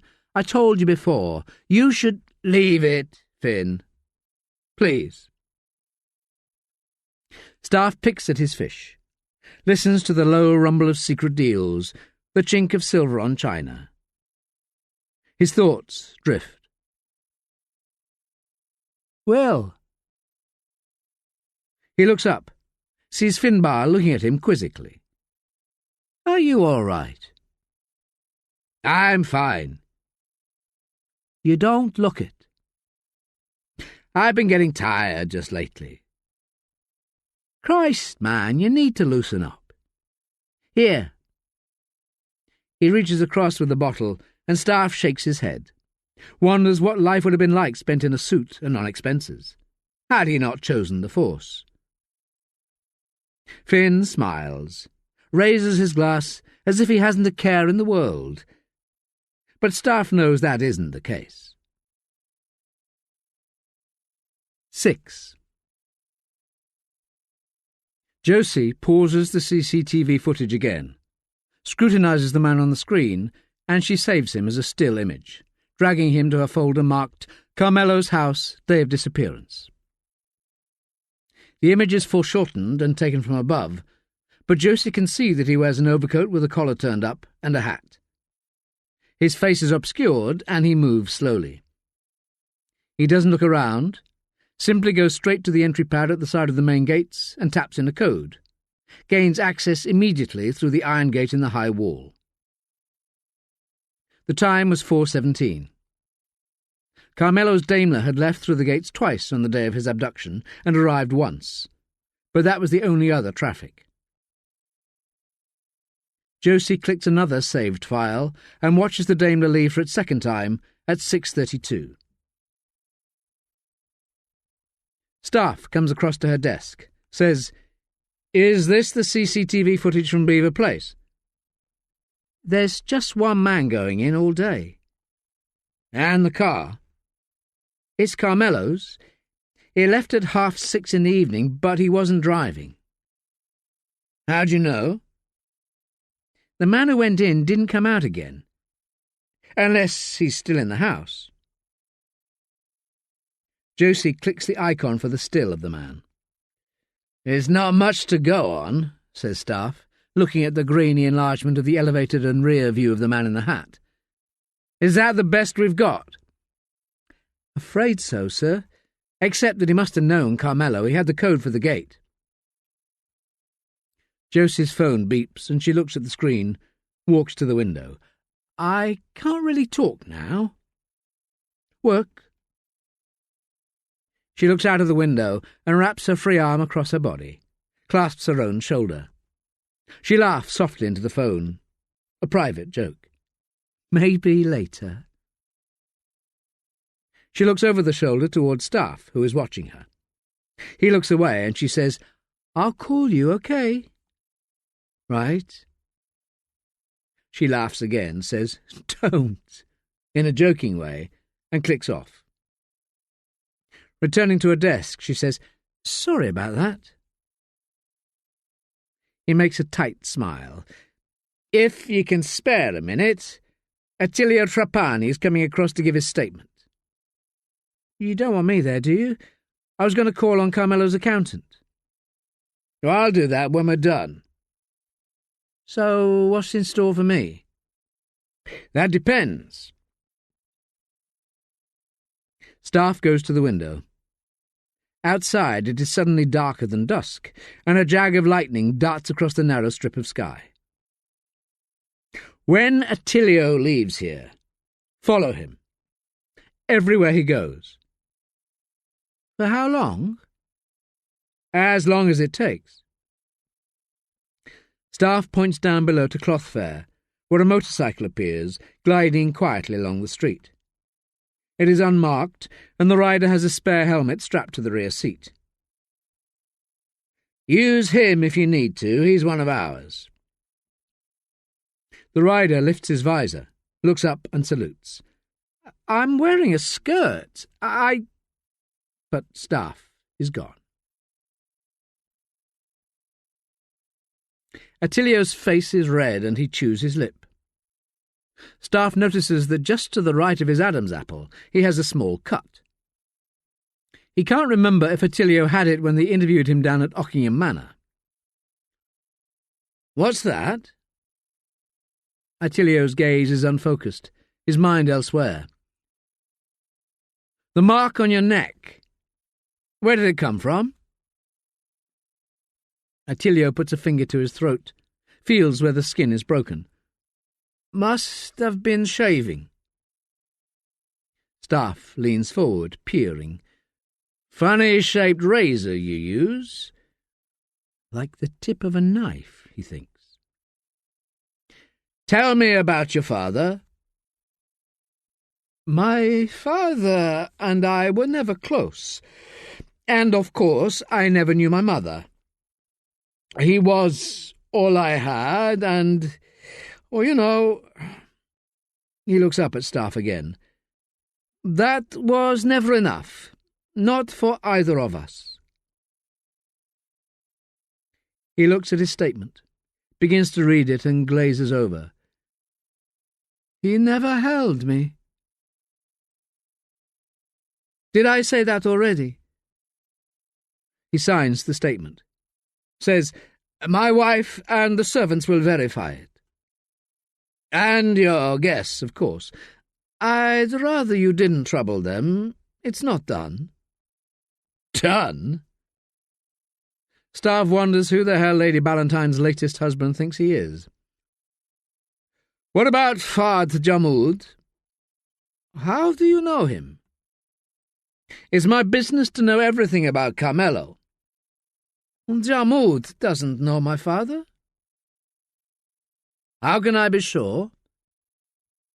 "I'd like to go now."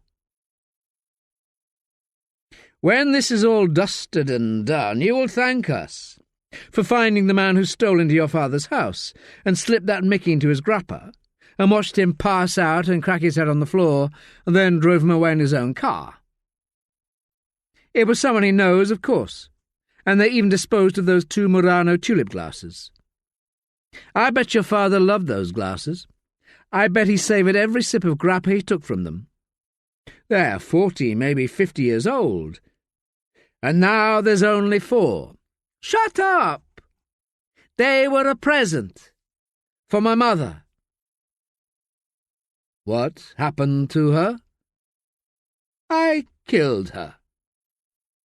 "What?" "And then I was born. That's what killed her."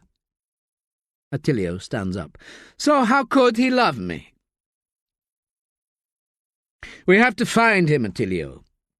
He is old, and if he is alive, he may well be suffering." "How can I help?" "I don't know where he is, and that's the God's honest truth. They put him in the boot of his own car. He shouldn't have left home for the last time in the boot of his car. Slowly Attilio bends further and further over, his head in his hands. "For God's sake," he mumbles. "You don't think I had anything to do with this, do you?" "Where's Jacobo?" Staffe puts his hand gently on Attilio's shoulder. "Jacobo and your father have a secret. I know." Attilio stiffens. "How do you know?" It is strange, muses Staffe, that Attilio asks this rather than what secret. "Apollina as good as told me, but she's afraid. It seems that everybody's afraid." Attilio clams up, and Staffe leads the way into reception, says he's sorry if Attilio suffered any distress, and he knows what it's like to lose your parents. "No, you don't," says Attilio. The memory of his mother, laid out in Bilbao, repeats on Staffe. She was covered up by a thin cream sheet, and from the shape she made he could tell she was not all there. He has nightmares about what the remains of her will have looked like, beneath the shroud. He looks at Carmelo's son, and all he can see is what is absent. Outside the rain is pelting down now, and thunder rumbles over the meat market. Staffe offers Attilio his hand, and they shake, uncertainly. He watches him go, looks across to the other side of the road, sees Josie taking shelter and looking daggers at him, her hair in thick, drenched strands. Up the road the motorcycle revs, ready to go. Attilio hails a cab. Josie scurries to the rider, and Staffe goes back in, makes his call.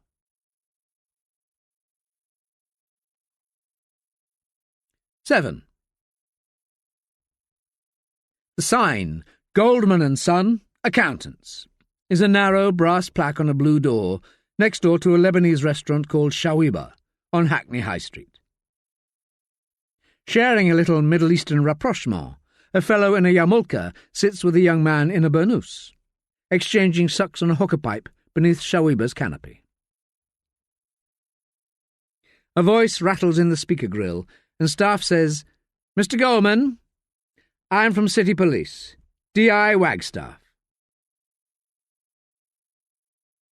The electric lock on the blue door whirs, and Staffe goes through. The hallway is narrow, and the steps are ridiculously steep, the bulb insufficient, but the decor is fresh and the carpet new. Staffe wonders, as he climbs, how Carmelo would have managed with the stairs. Before he reaches the top, a man appears. "Mr. Goldman," says Staffe.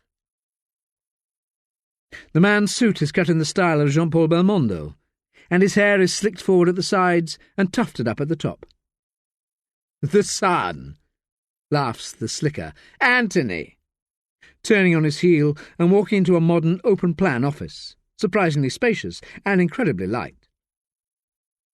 There are only 2 desks, and at one a beautiful young woman with long raven hair is busy with her computer, fingers clattering super-fast. There is no paper on her sleek glass desk. Staffe tries not to look, but her blouse is a half-size too small, a button too undone. She looks up, smiling, but her fingers keep clattering, and behind her on the wall is a framed certificate. Miss E. Thyssen Wills. "And your father," says Staffe. "Does he still look after Mr. Trapani?"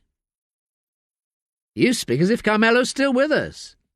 We feared the worst when Attilio advised what had happened." "You represent Attilio Trapani, too?"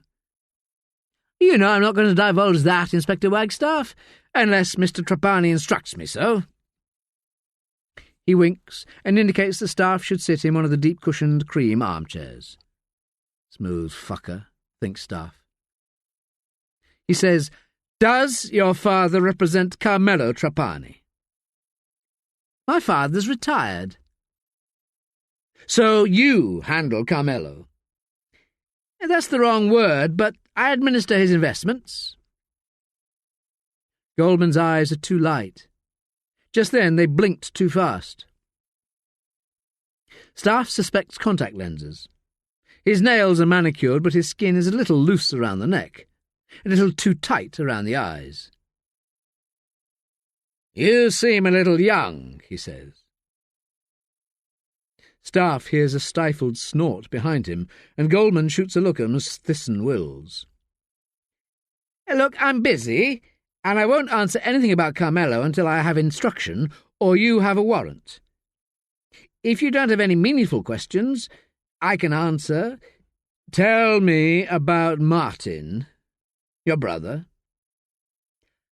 "Martin used to do this, but he wasn't as suited as me.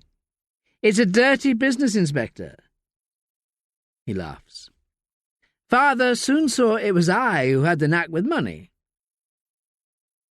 Staffe stands. "Did Carmelo share his opinion?" "What's that supposed to mean?" "He was moving his portfolio around, from what I've heard. Didn't he disassociate himself from Abraham Myers?" "Like I said," says Goldman, "you said you had a knack for money. Did you mean you had a knack for figures?" "I suspect you have a gift for finding the truth. It's what you'd want in a policeman, but it's not the same as having a gift for the law." "Very clever," says Staffe, leaving. "Is that it? You're done?" "Not by a long chalk. Next time we'll be even closer to the truth, and the lies will be there for all to see." "You only just got here." "You're not going to tell me anything. It's what I came to find out, Mr. Goldman."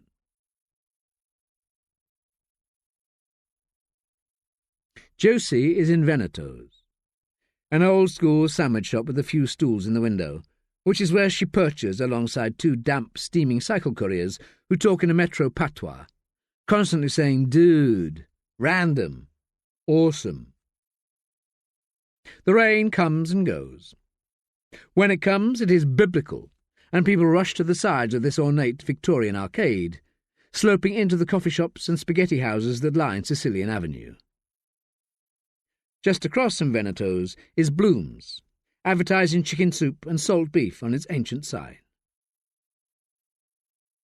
Josie can see straight into Bloom's, and Attilio is sitting in the back with a Jewish man slightly older but not nearly so kempt. They've been there an hour now, and the waiter has stopped bothering them. Her phone goes, and she looks down, feels a small surge in her tummy. Connor calling. She looks at her watch, sees it is 10 to, and she's not yet late. "Hi, you," she says. "I'm here already. Finished early." "I'm tied up." "Oh, my. I was about to call, but you're going to blow me off, aren't you?" "I'm sorry, Connor. I hope they're paying you well." Josie looks to the sky. The rain has stopped, and a chasm of blue dares to open up. People in the streets are looking up. "You still there?" "Hey, it's sunny. Is it sunny where you are?" "You're smoking," she says. "How'd you know that?" "You can't see the sky from inside the polar bear." "Aha, my little Miss Marple." "I've got my surgical stockings on." "Stop it, you're driving me wild." Attilio Trapani comes to the door of Bloom's. He looks at the sky and says something to his companion in the yarmulke. They walk to the end of Sicilian Avenue, and a car slows down, on Southampton Row. Attilio and his companion get in. Josie's rider appears outside Veneto's, and she fumbles in her pocket for money. Says to Connor, "I'll call you." "What, is that it?" She puts a fiver on the counter and hurries out, clicking her phone off and hitching her skirt, getting a few looks as she hooks her leg over the motorbike's seat, feeling the force as the rider speeds off, weaving traffic all the way back round to Holborn and right onto Oxford Street, heading west and spending most of the journey on the wrong side of the road, buses coming at them. The sound of horns is constant all the way to Oxford Circus, when they catch up with the Tillio's car, slowing right down and keeping 2 or 3 cars between them all the way into and out the other side of Mayfair, pulling up outside Les Ambassadeurs. Josie knows enough about Les Ambassadeurs to realise this is the end of the line. Herein lies a casino, and one of the finest dining rooms in all of London town. For members only. Attilio could be here until 2 in the morning. A brace of overly pretty girls in short, shifting cocktail dresses loop arms and smile as they pass Attilio. His companion remains in the car, which moves off. As Attilio disappears into the club, Josie can see he is greeted by the dark-eyed and beautiful Arab who was at Ockingham Manor the other day.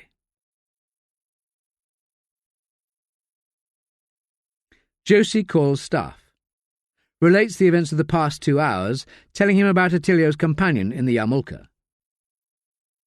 Martin Goldman? Well, who the hell is Martin Goldman? The Trapani family lawyer. Blooms, you say?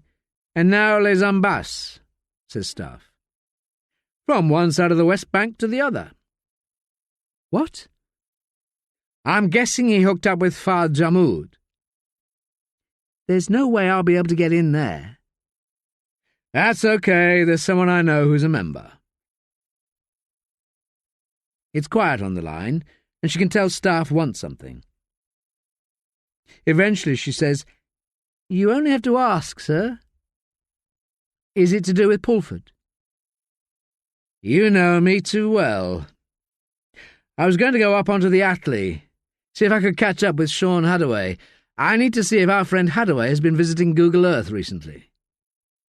That sounds a bit random, sir. I saw a printout in Pulford's papers, and I know he's not allowed access to the internet inside prison.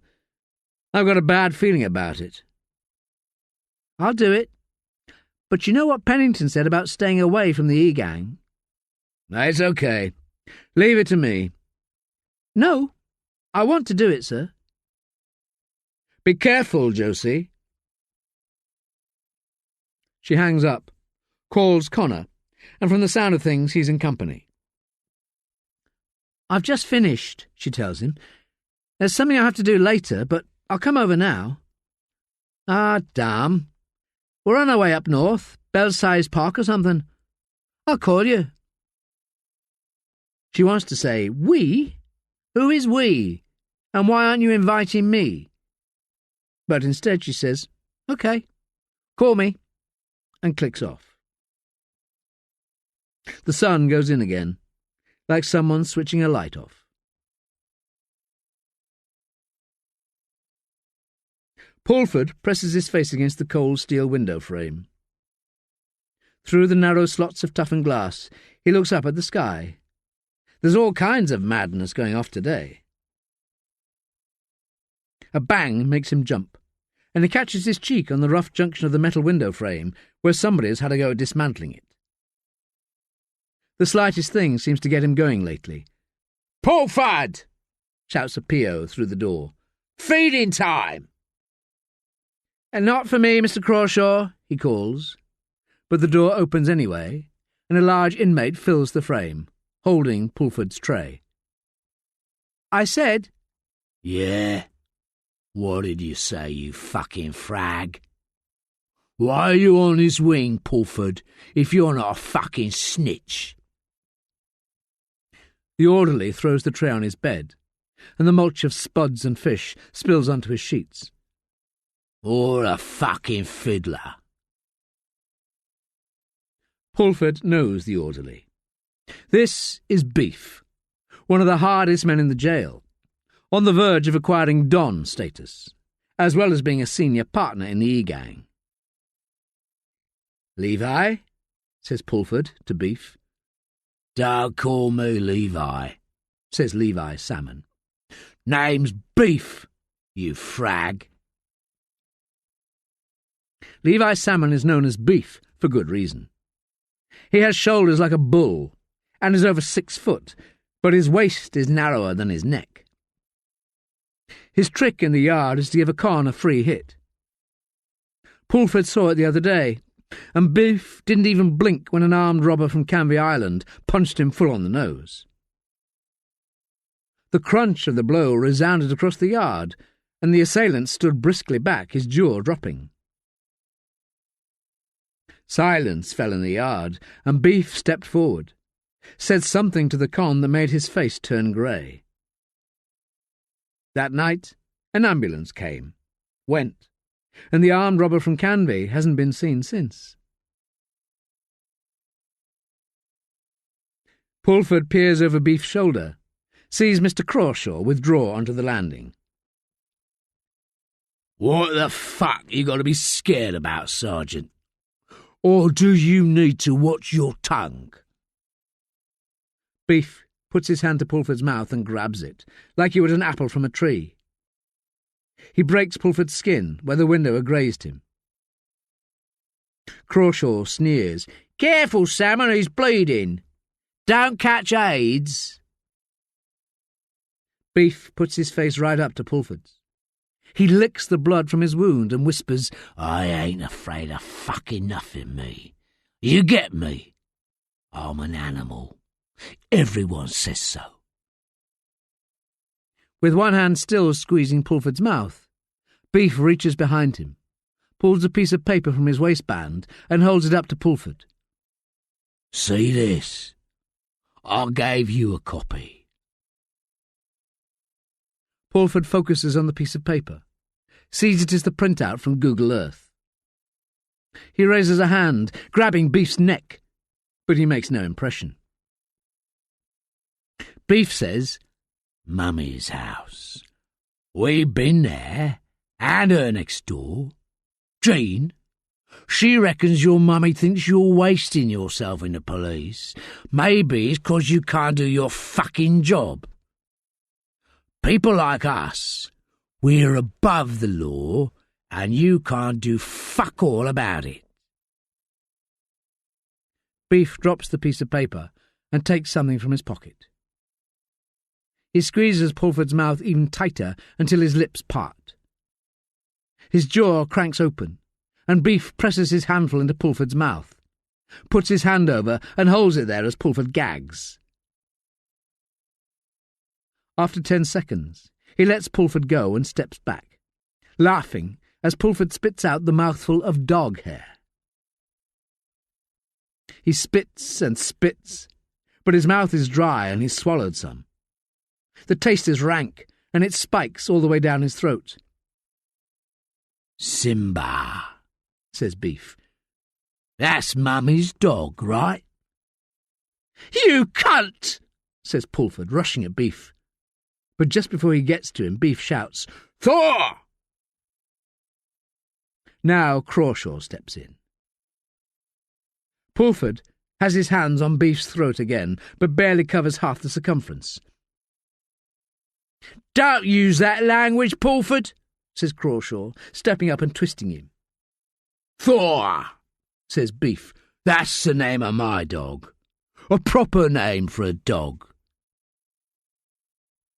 The P.O. has Pulford bent double, his arm up the back and his shoulder right on the edge of its socket. His bleeding cheek is pressed to the cold floor, and Mr. Crawshaw says, "You're on a governor's. See how that looks in a case for the defence."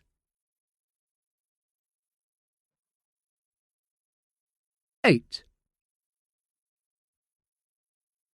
Earnest waiters glide through Les Ambassadeurs, heads erect like deco silhouettes. "You remember the first time we came here?" says Finbar Hare. The bar is softly lit, and crystal glasses and bottles of Armagnac glisten like jewels. Beyond, through the dining room, a private garden deludes you into thinking you're not in London at all.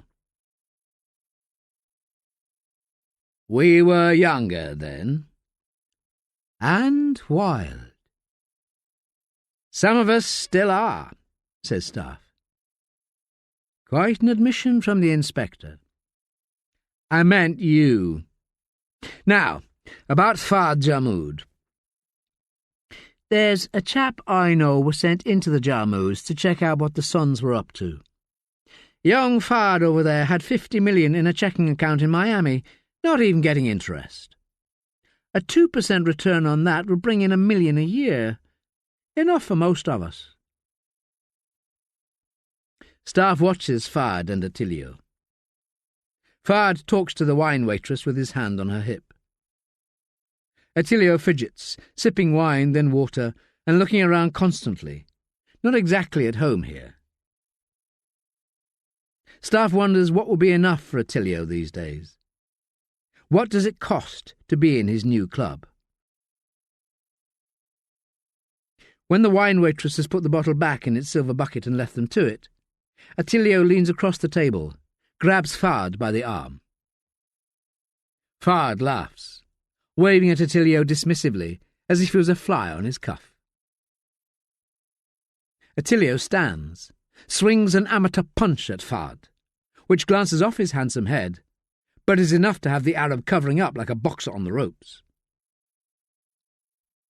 A butler raises a white-gloved hand, and through a door beyond the bar, a tall, athletic man in a suit emerges. He moves slowly, calmly. Staffe shifts in his chair, and the leather squeaks. Attilio is standing over his Arab companion, his back arched and his arms outstretched, hands around Fard Jarmood's neck. Fard's own protectors converge on Attilio, systematically laying hands on him, kicking him sharply behind the knees. They do it in tandem, and Attilio falls like a caber, smashing his head on the table. The heavies get Attilio on his stomach, arms behind the back, and fit him up in a pair of zip tie cuffs, in the manner of secret police. "You lying bastard!" shouts Attilio, as the heavies carry him out. He writhes and kicks, and as they carry him past Staffe, Attilio looks up at him with pleading eyes. But his anger is spent. In its place, fear, as he recognises Staffe. "Where are you taking him?" says Staffe. The man in the suit says, "Steer clear," and when Staffe shows his warrant card, he swats it away. Staffe follows them towards the room behind the bar, but another man in a suit appears, blocking his path. "I'll come back with uniforms and warrants." The man in the suit looks down at Staffe, shakes his head slowly. "I don't think so." And the door closes onto its private world.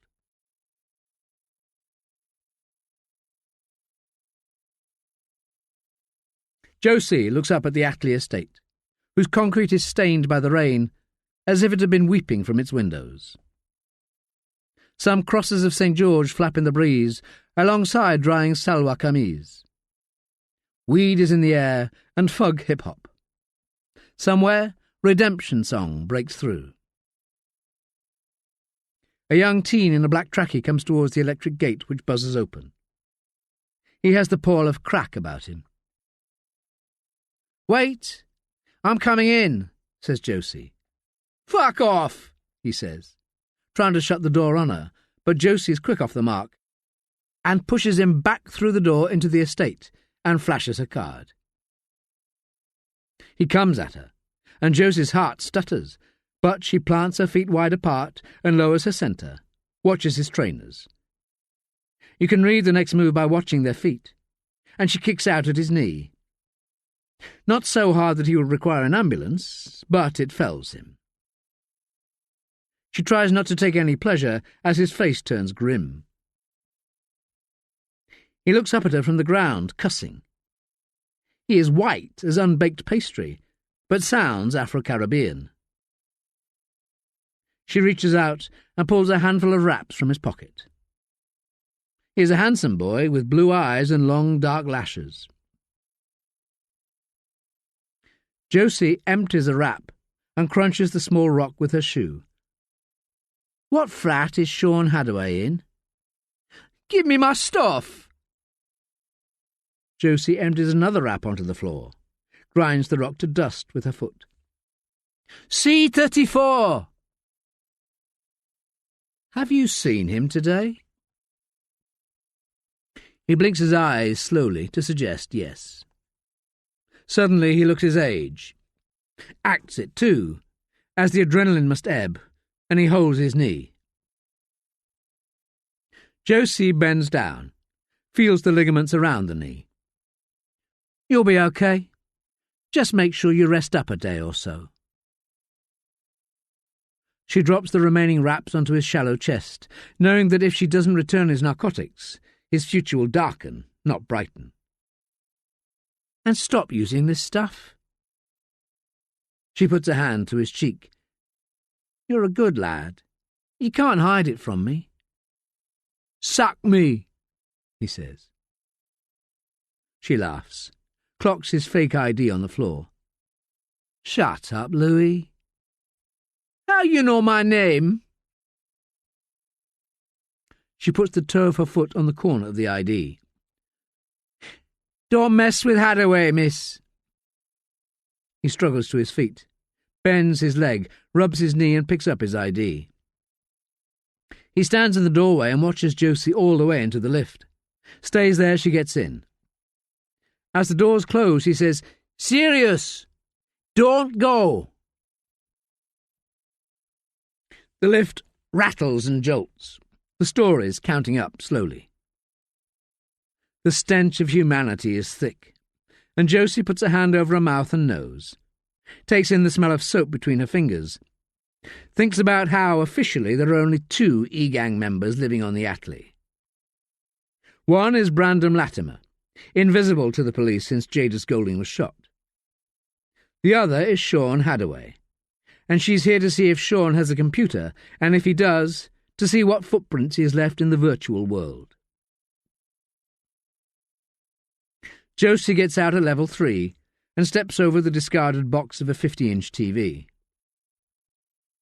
From up here you can see the city glisten not so far away. Dogs bark, and the mother-freaking hip-hop is louder. She works her way around the deck until she gets to the seas. A drawl of music leaks from inside number 34, and Josie peers through a gap in the curtains of the front room. Can see nothing, so she knocks lightly. Waits. She knocks again, and takes out her ring of keys, checks the likely candidates and tries one. Along the deck, a young woman pushes a baby out of her flat. She must be 15, but looks younger, and as she passes Josie she curls her lip. The key turns, and Josie opens the door, says softly, Hadaway? Sean Hadaway? No response. She follows the low drone of music down the dark hall, chipboard for floor and darkly stained in places. It could be blood. At the end of the hall, she pushes open the door, and the sound of Marvin Gaye spreads joyously from a boombox on the window ledge. What's going on? Between her and the music, a young man is flat on his back on a bare mattress. On the floor by his dangling hand, the rudiments of an afternoon on the crack pipe. She taps him on the shoulder and steps back, warrant card in hand. He doesn't move. Josie backs tenderly out of Hadaway's bedroom, easing the door closed and looking anxiously over her shoulder. She checks the bathroom and goes into the open-plan living area, which has a rusting touring hob next to a sink piled high with pizza boxes and bottles of Courvoisier. On the floor is a brand spanking Audiobook with its screen up. She powers it up and immediately a screensaver of Rihanna appears. There is no end of choice for unsecured wireless connections, and within seconds Josie is scrolling through Sean's web history. An unglittering profile of music downloads, weaponry sites, and porn. In amongst them, Google Earth. When she hovers over the search predictors, only one item comes up. Right-clicking, her stomach turns over. Josie and Pulford had a thing once. It was 3 years ago and unsatisfactory, and they each laugh about it now. An unrequiting petting frenzy, and a wordless breakfast at a greasy spoon in Southgate. But she remembers quite vividly the few minutes Pulford spent talking about his mother. His mother who, when her only son moved to the Big Smoke, stayed put. Josie hadn't known the place she stayed put, and Pulford had to tell her. It was near Newcastle. Now she reads Whitley Bay and remembers. Sean Hadaway had summoned Google's might down from the sky and trained a bead on number 24 McIver Street, Whitley Bay. Josie inserts a memory stick, saves, closes down and retires. But she hears a bang from the bedroom, and she hears Sean cursing. Her heart misses one, and she makes for the door, but as she opens it, a familiar young man looks Josie in the eye. It's obvious that Louis Considine doesn't want to be there, but he has 3 mates with him. One of them has his hand down his trousers. Josie thinks he's probably holding his heat, and she says to Louis, "I know you, remember. I know your name, so don't do anything stupid." Her heart beats double time, and she looks at the youth with the hand down his trousers. He's barely 15. "Louis, don't do anything stupid." Louis forces a broad smile, but his eyes seem dead. "Suck me," he says. "Suck him," says the one with the heat. "Grow up," says Josie, pushing past them, walking as slowly as she dare back to the stairwell. She won't chance the lift, and as soon as she's round the corner, she bolts down the stairs 2 at a time, chased by her own echo.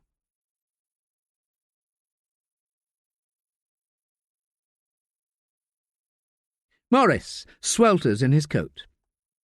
His tweed collar snags the hairs on the nape of his neck, and the band on the inside of his hat tacks to his forehead with sweat. The rain has gone, but the evening air is still muggy. He puts his hands on the iron bars of the gate to Palazzo Adriano, this wonderful mix of English and Dutch with its curved gables and stained glass. But something is definitely in the rarefied air. Perhaps he was naive to have come. Tatiana often says he's naive. A car drives by, and Morris can tell from the sound of the engine that it is slowing. So he pulls down his hat, waits for it to pass, but the engine peters quickly to nothing. He wants to look over his shoulder, but resists. The handbrake clicks, and Morris plunges his hands deep into his pockets, still damp from the rainstorm earlier. The car door opens and slams shut. Then another. He holds his breath. Footsteps get close, and Morris knows he shouldn't have come, not so soon. He wishes everything could be the way it used to be. He prays for Carmelo's soul. "Excuse me, sir." Without looking, Morris knows the voice is police.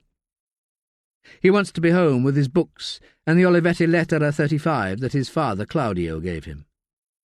It was supposedly an heirloom, but he later discovered his father had won it in a game of cards. "Sir? Turn round, please, sir." Morris looks at the house, thinks what truths might lie within. "Sir!" It is a different voice. Morris turns round. Each of the policemen seems shocked to see how young he is. Morris resents his youth. It bows his shoulders. It shortens his stride. But it is the one thing he knows can mend itself. He will be old. Soon, he hopes. And Tatiana says she will still love him. He wishes her young forever. "Why are you here?" Morris intuits that the least harm will ensue from his being totally cooperative, and by staying as close to the truth as he dares. They pull into Ledengate, and Morris recalls that this is where they investigated Calvi. He wasn't even born then, but Morris is well schooled in all aspects of his rich heritage. It would be fair to say it is something of an obsession with him, and has been ever since his father first balanced him on his knee, telling him tales. Now he feels momentarily afraid, as he is checked in by a kindly immigrant called Jombo, who regards him as if he can't possibly have done something terrible. Then a weary inspector with hair an inch too long and clothes a cut too casual takes him into a room. Morris tells Inspector Wagstaff where he lives and that he will talk through his lawyer and only his lawyer. His lawyer, a gentleman by the name of Goldman. The unkempt inspector is given an envelope, says, "There's no need to keep you here, Mr. Green. We can get our answers at your place." "Isn't that irregular?" The inspector wafts the paper he has removed from the envelope. "We're authorised to conduct a search, so I'd say it suits us all. Unless you'd rather not. It would be irregular, surely, if you preferred it here to the comfort of your home." "I have nothing to hide," says Morris. "Quite the reverse." He smiles and sees the inspector's mouth turned down at the edges, as if some upperness of hand has been rested.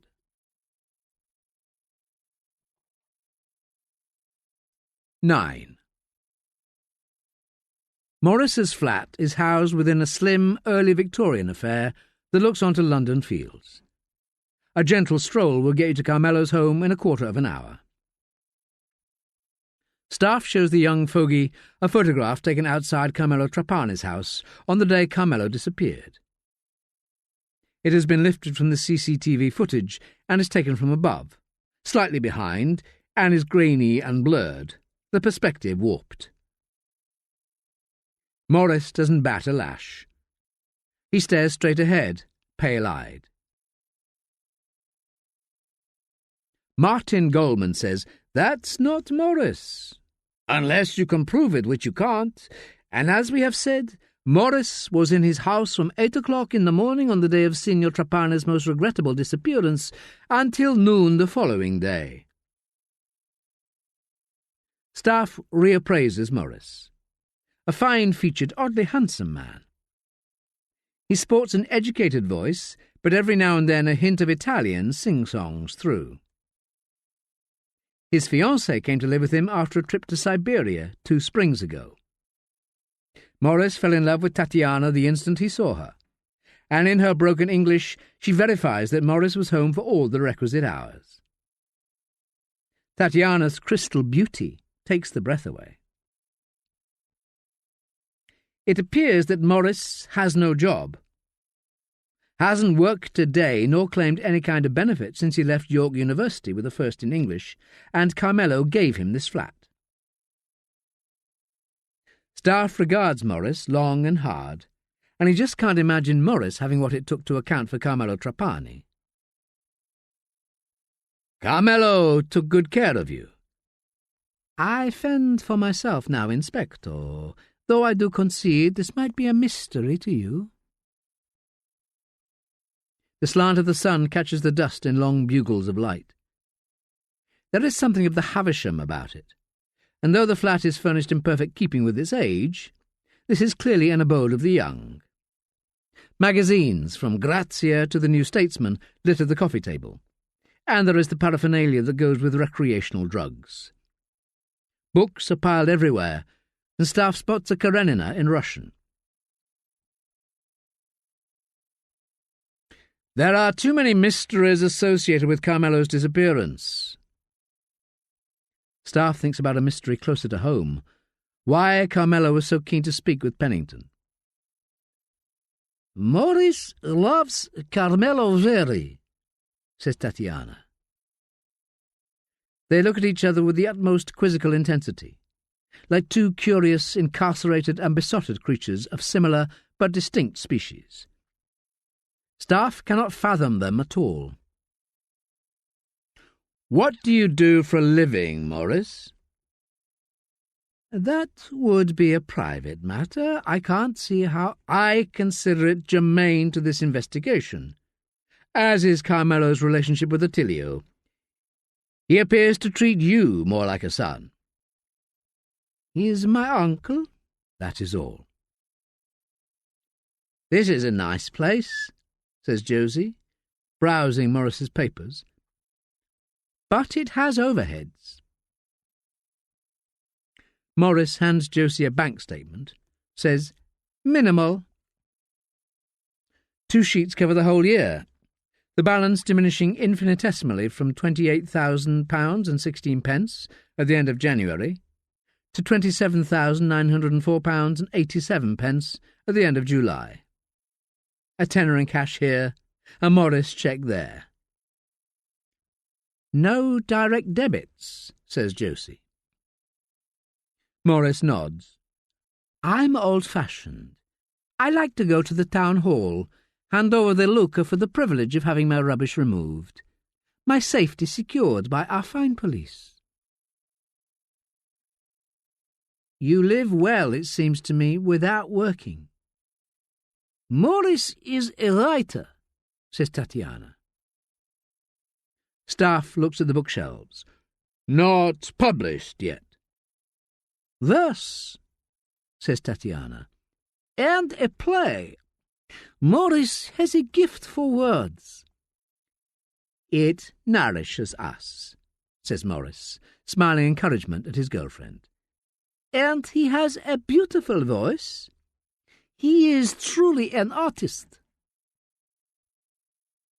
Staffe reaches down the side of a Regency-framed couch and hefts a large stack of loose papers. "The play?" he says, reading the title page, "A Russian Doll." "It will be performed soon," says Tatiana, pride writ large across her face. "As yet unfinished." "Sing for us all, Morris," says Tatiana. Everybody looks at Morris, awaiting his excuse. But without hesitation, he places a hand on his heart, sings a refrain from Tears Dry on Their Own. Staffe and Josie look at each other as the words soar and swoon.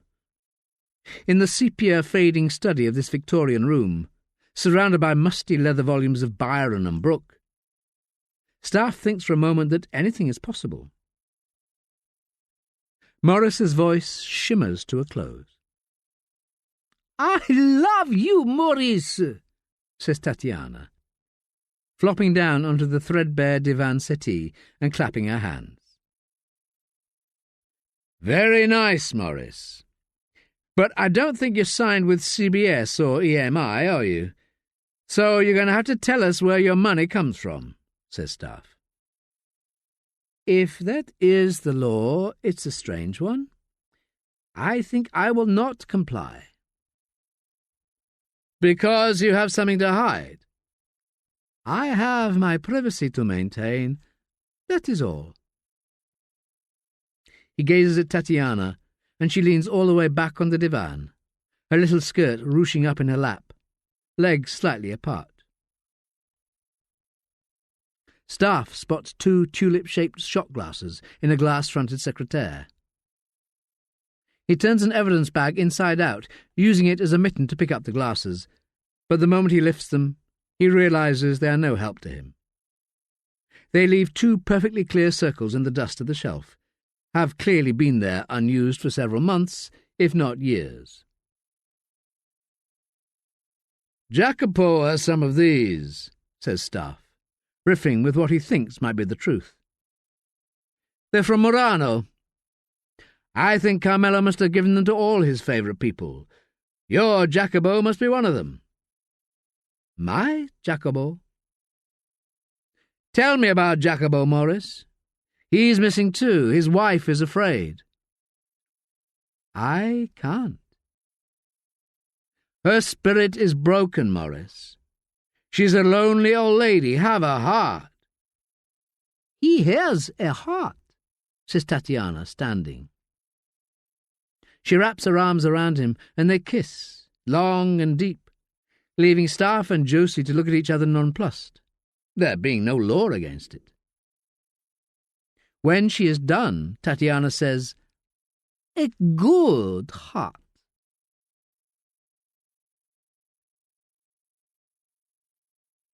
Rimmer takes a sip of his pint and asks the landlord of the Crooked Billet if Attilio frequents the place. "Lord Snooty, nah." Attilio wasn't at Ockingham Manor earlier, when Rimmer had finished taking the statements. Typically, Staffe doesn't fancy Attilio for this. He never fancies the obvious, which gives Rimmer a position to adopt. "Will you join me?" It is quiet, the pub, and the landlord says, "No harm while we're quiet. I'm Rodney." He thrusts his hand at Rimmer, and they shake. Rodney pretty much fills the whole of the space behind the bar, and he rests his foot up on a keg of Old Rosy cider, pulls off a half for himself. "Powerful stuff," says Rimmer, recognising the drinker's glint too well. "I know it of old." He mimes the tightening of a noose around a hanged man's neck. They both laugh and idly chit-chat. But all the time Rimmer is thinking about how Pennington said he wanted Rimmer's intuition brought to bear. Pennington had tapped the side of his nose when he said intuition. "Like your old man, eh?" He gets Rodney another half of Old Rosy, says, "Bloody awful business, though, at the Manor. You a journalist?" Rimmer proudly pulls the lapel of his jacket to one side, revealing his warrant card. "The real deal," says Rodney, clearly impressed, and he refuses the money for the round. "You know, her last husband, Lord Dominic, was a real gentleman, and handsome. He could knock her for 6. Mind you—" "Yes?" "I can't say." "You'd be amazed how the smallest detail can sometimes crack a case like this." Rodney looks around the pub and lowers his voice. "You'll have heard they're on their arse up at the Manor. It's always family in these cases," says Rodney. "You know, Rodney, you really are one step ahead." Rodney's proud face smiles, and he finishes his Old Rosy. "A bottle of Bushmills says it's the bloody sun." "You think so?" Rimmer takes a swig of the pint. His mind shifts maybe 5 degrees, and he feels less sad, as if a better outcome is becoming available. It's a weakness, this fondness. It did for his father, and his father was a better man. "How did you know Bushmills is my weakness?" "You can see these things in my game." Rimmer stretches a hand across the bar. "We're on." It's a bet he wants to lose. Away down the line, as the night draws all the way in, Rimmer asks Rodney if they do rooms, and the landlord's smile rips his face in two. "Oh, yes, my friend." And much later, long after the last local has been shoehorned out into the hedgerow lane, Rodney says, "I tricked you." "What?" "With the bet. I've got an inside track, see?" He raises a finger to his lips. "First rule, we don't gossip. But that bastard, that Italian fucker—" Rodney hiccups. "6 months ago she left him. And a mate of mine's an accountant." "You mean Helena left Attilio Trapani?" "Yes. And my mate is the right big bollocks in the city, and he deals with bankrupts and the big firms, and he says to me, 'Any day now, Rodney.' That's what he says to me one night." "He meant any day for the Trapanis?" No, for the lady. For the dowager. She was going to lose a lot, the whole shebang. She bangs. My God, how she bangs like a Lavdorn gale for all her airs and graces. Rodney pours them each another Bushmills. But they're still going strong, from what I can see. Well, let's just say she has a knack with the towel heads. The Arabs. There ain't such a thing as a secret in the country, you know. Pennington finishes jotting, and he sips from his Leadengate machine tea, which is cold and spiked with a whisky. It has been dark for hours, and his computer beeps an email at him. It is from Rimmer's mongroid phone, saying he's made good progress and had to stay down there. He can tell from the upbeat mood of the message that Rimmer has had a drink. Pennington knows where that weakness comes from. Knows, too, that Rimmer's dad set an impossible standard. The best copper Pennington ever worked with, and taken way before time. He spins his chair, looks out on the city's riches, glimmering in the east and capped by the gherkin. He slowly rotates back for his tea and drinks the lot in one. Looks at the 3 lines on his piece of paper. Pulford, internal investigations, budget cuts, Staffe versus Rimmer, Carmelo appointment. Pennington scrunches the paper into a ball, and the problems become one. Internal investigations called earlier to say they are recommending the Crown is given its trial date for the case against D.S. Pulford in the murder of Jadis Golding. In the scheme of things, whether he should make Rimmer or Wagstaff redundant seems trivial. But it's not. That's how deep the shit just got. He calls his wife, tells her he has to put in an all-nighter. Then he pours the whisky, this time without the tea, and drinks it in one, dialing Cassandra's number from memory. She says he can come round in an hour. She has to get rid of someone first. So he pours another.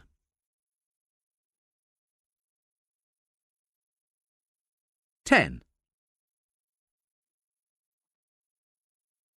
Staffe sits opposite Martin Goldman in the front room of Goldman's modestly furnished, semi-detached house in Stamford Hill. Strange. I managed to get through all these years in the police, yet I never came across you, Martin. Now here you are, representing a missing man and the 2 prime suspects in his disappearance. Perhaps the lazy policeman keeps his investigations close to home. History tells us these things are usually close to home. Graduation pictures of 2 boys sit on top of the old analogue TV. One is of a handsome youth looking cool and smiling. The other is not. And Staffe thinks how Martin seems to be the reverse of everything his brother is. Anthony's something else, isn't he? Martin regards Staffe as if he might be from the revenue, and picks through his words like a man playing straws. Anthony took the accountancy business in directions I couldn't. He sees the world in straight lines. I envy him very much. But yours isn't a world with straight lines. The law can be long and very winding. You changed direction late in life. There is still plenty for me to accomplish. Staffe notices a large pile of papers on a bureau in the corner. It is neat, and looks as if it has not been disturbed in some time. Beside it sits a yellowed reel-to-reel tape recorder. You employ old methods. Ah, no, that is a different life's work. Martin's face brightens. My father's life. You're compiling his memoirs. Forgotten histories. He was in the East End when they turned on us. Or at least they tried. Cable Street? A triumph, says Staffe. Cable Street disguised the reality as a triumph. Martin leans back in his chair, and after a few moments a shallow smile spreads into his face, as if he might be somewhere more exotic. Is that when your father first met Carmelo Trapani? Ask him yourself. Martin stands, goes into the hallway and calls, "Father!" When he returns, Martin comes into the room like a servant, deferential. His hands clasped behind his back, and as he speaks he bows his head a little. "Inspector, this is Leon Goldman, my father." Leon appears in the doorway. He is the same height as his son, with slightly less hair but brighter eyes. He eases himself into the chair with a creak and a happy gasp. "Terrible business about Carmelo. Any news?" "I'm afraid not." "You haven't had a note yet? For ransom?" "I can't discuss that." Staffe gives Leon his most respectful look. The old boy has a happy, whiskery face, a smile permanently creased in his grey jowls. "But I feel as if I won't get anywhere in this case if I don't trust somebody." He pauses. "No, we haven't had a note yet, and I fear we won't get one now." "He's worth more than a few bob." "That is my assumption. I saw your other son yesterday, but he wasn't very forthcoming." "Carmelo is the most talented businessman I ever met. He can tell a bad idea from good in a fraction of a second. He can tell a man is lying by the way he blinks. But Anthony is correct. We can't discuss his affairs without authority." "A dead client is no use to anybody." "Well, that's not true. The estate will prevail and the investments actually go nowhere. Are you close to finding him?" "It would help if people would answer my questions. Perhaps you could tell me about Jacobo." "Jacobo loves Carmelo like a brother and vice versa. But I don't know where he is." "Did I say he's missing?" says Staffe, going to the desk. "I don't recall saying that." He puts an index finger on the tight pile of typescript, at least 8 reams thick. "Your memoir is intended for the public domain, I take it?" "Of course. That's why I have employed a lawyer to draft it for me," laughs Leon, a little mischief in his bright, watery eyes. Martin looks hurt. "It would do no harm if I read this," says Staffe. "Nothing to hide?" Leon's smile beams a little broader. "It is a memoir, not a diary. It requires an audience of more than one." "It's unfinished and flawed," says Martin. Leon looks at his doting son as if he is a buffoon. "You will make a copy for the inspector, Martin. I can see he has a little wisdom." "I really don't think it is ready, Father." "It's my life to give away." Leon winks at Staffe, unseen by his son. "I hope you find Carmelo. He has a heart as big as the moon, as heavy as the seas." "Oh, that's quite an image. I look forward to reading your story." "I will bring it tomorrow if that is what Father wants." Staffe says, "You must be very proud of both your sons," watching Martin's eyes darken. "Anthony is like me. He has a gift for money." "For figures," says Staffe. "In my business they are the same thing, as Martin knows," says Leon. "It wasn't your cup of tea, was it, Martin?" Martin says nothing. Staffe says, I dread to think of the conditions Carmelo is being kept in." "We should tell the inspector," says Leon. "Tell me what?" Martin Goldman sighs heavily at the writing desk. He leafs through a diary, says, "It hasn't even been a week yet. The inspector said that time is of the essence in a case like this." "There is nothing to tell, Father, not if we haven't even convened." "Convened? What?" Leon Goldman says, "Carmelo came to us last week. I'm his lawyer, Father, and I'm his friend. He came to see both of us," says Leon. Martin says, "Carmelo said he had made some changes to his will. He wouldn't discuss them, nor would he sanction my even perusing them, but he is provenly sound of mind, and the codicil is witnessed and certified, he assures me." He went to a third party. "Tell him everything, Martin," says Leon. "It gives me the strangest feeling." Martin removes his spectacles and looks at Staffe. "Just several days prior to his disappearance, Carmelo came to me with the amended will and instructed me, in the event of anything materially untoward, and I asked him to define untoward, upon which he said I would immediately know, that I was to convene a reading of his will. I can assure you this is untoward," says Staffe.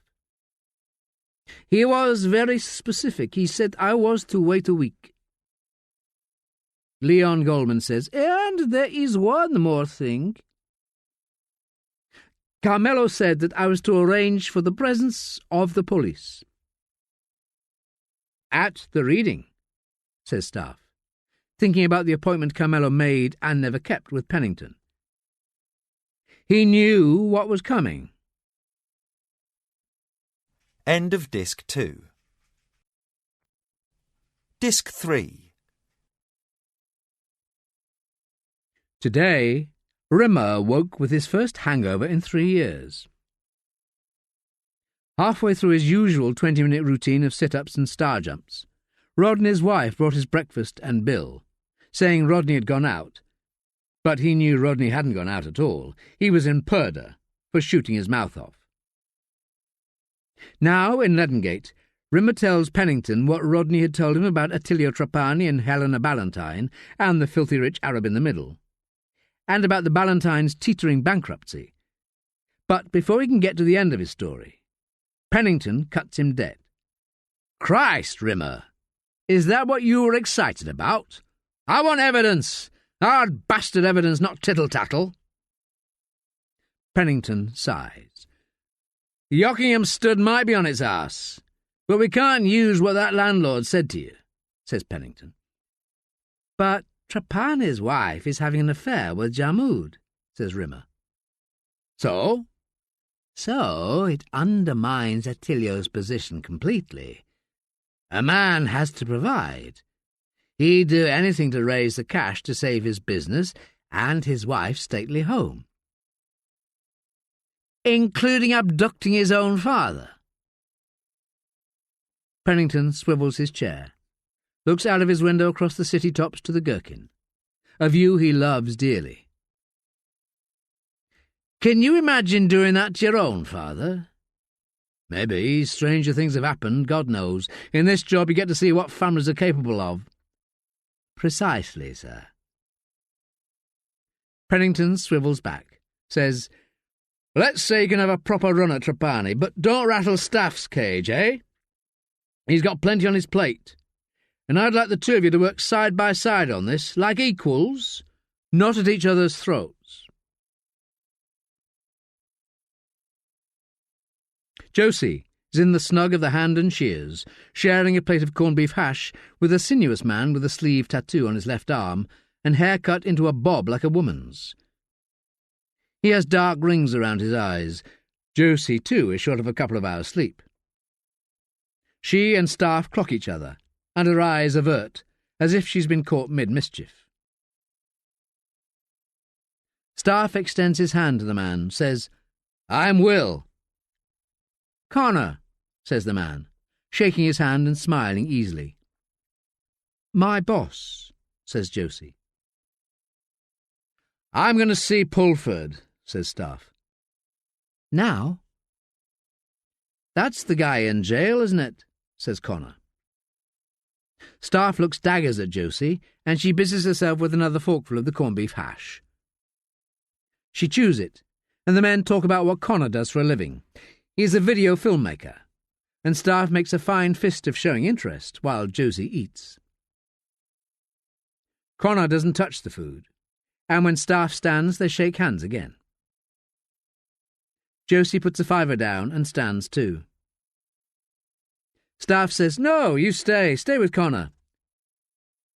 "It's okay, Will, I understand. The job comes with her, I'm cool with that," says Connor, smiling benignly. He kisses her on the mouth. "Just cool." When they get out onto Cloth Fair, Josie says, "You could have called me. I'd have met you at Pentonville." "You'd have been cool with that?" "Don't take the piss, sir." "He just seems different." "Different to what?" "Never mind." Staffe hails a cab, asks for Pentonville. Once they're on the Farringdon Road, he says to Josie, "Do you have the printout from Hadaway's computer?" Josie plucks a piece of paper from her bag. "How did you know that it'd been on Google Earth?" "I saw the logo sticking up from Pulford's file. Let's put the rest down to guesswork." "You know the significance of Whitley Bay?" "His mother lives there, is what I feared as soon as I saw the logo. They're threatening him, to keep him quiet." "Well, shouldn't we lay off? Imagine if it was you. Wouldn't you want to make your own call on something like this? I know I would." "I can't watch Pulford go down for this, Josie, you know that." "And you think the rest of us want it?" "It was me who Golding shot." "It's not your fault that Golding's dead, or that Pulford's on remand for it." "Pulford didn't do it. There is a murderer to find here, but our hands are tied because of bloody internal investigations. It stinks. Pennington's shitting his St. Michael's in case there's a backlash. You can see it. Policeman remanded on murder charge. Despite rising crime figures, city prioritised clearing killer's name. That's why we're working on scraps. It comes down to people building their bastard careers. That's why we have to look like we're just working the Trapani case." "But you can see where Pennington's coming from." Josie looks out of the window, watches the Gray's Inn Road roll by. Pulford crossed a line. The way he hounded Jasmine Cash, and now the father of her little girl is dead. Pulford was up to something, sir. I know it. You weren't here, but I saw it. He was unhinged. And we should have helped him. He was being loyal. Pennington sent you to Spain to get me, and now you're being reticent. All I'm saying is, it has to be Pulford's decision. It's his mother. Josie reaches into her bag again, pulls out the photocopy of an itemised phone bill. This is from Pulford's phone. A series of calls have been highlighted in luminous yellow. Alongside the 17 items are two names, Golding and Latimer. Staffe says, Brand and Latimer is E-Gang, and they're putting the pressure on Pulford from the inside.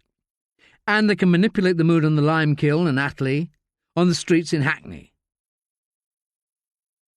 He taps the satellite printout of Pulford's mother's house. What in God's name is Pulford up against? Poor bastard! If we don't help him, who will? Josie shakes her head.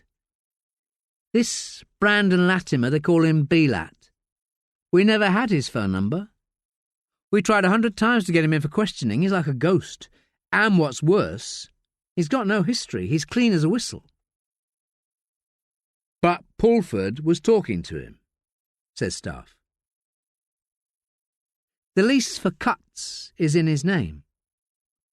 Cuts? Shit!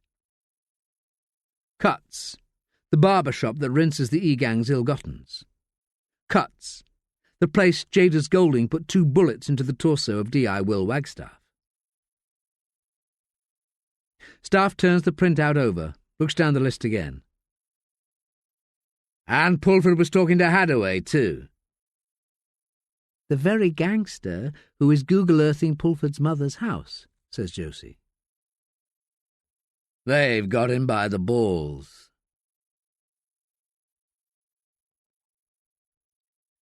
"11.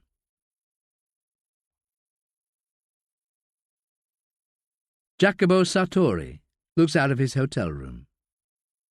From here, he can see the exotic onion domes of the Brighton Pavilion through the thickening sea fret. Seagulls swoop and call to each other. Salt is in the air, and so are memories. What a life he has had. For the most part, vicarious, of necessity, but nobody could question it has been a rich one. Down the phone, the caller says, "You should be present at the reading, Jacobo." Jacobo holds the phone away from his ear and thinks of Apollina. He must stay away. Over the decades he came to love her, and now he can't remember the time he didn't. And it is breaking his heart, flake by flake, like the flesh of fish the way they cook it in the Regency. The gulls call, and Jacobo puts the phone back to his ear, says, "When is it?" "Tomorrow." "But the police will be there." "You have nothing to hide, surely." "Can any of us say that?" "The longer you stay away, the worse it looks."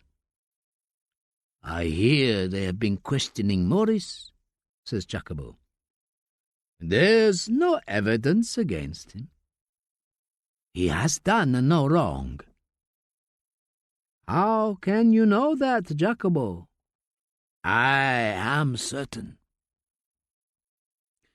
"They would say there is only one way you could know that," says Martin Goldman. "You mean if I did it?" "I mean if you know who did it.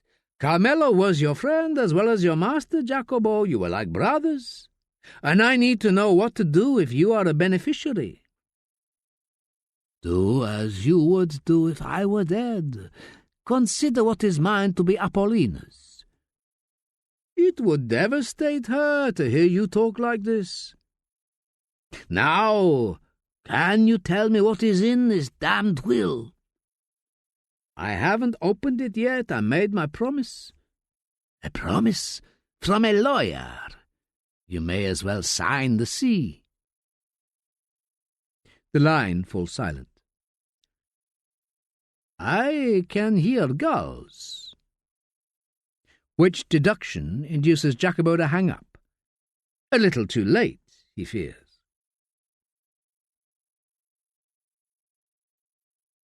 Crawshaw pats Pulford down and vets the Journal of Criminal Studies that Staffe has brought in with him. Pulford sits heavily opposite Staffe and Josie, his shoulders bowed. If you didn't know him from Adam, you would say he is a broken man. Staffe watches Crawshaw move away and looks at the duty P.O. Says, "Can't we have some privacy? He is one of us, you know." The P.O. looks across at Crawshaw, says, "I have to be by the alarm in case it kicks off." "Please, just give us a few minutes of privacy." "Are you the one they shot?" says the P.O. Staffe nods. The P.O. looks around to see he's not being observed and moves away. Pats Pulford on the shoulder as he goes, making sure Crawshaw doesn't see. "They're letting you study?" says Josie, as Staffe hands him the journal. Pulford mumbles, "It's the only thing they can't stop me doing." "What's the subject?" "Recurring histories of gangland crime." "Christ, just a bit of light relief, then." "The old times are coming back."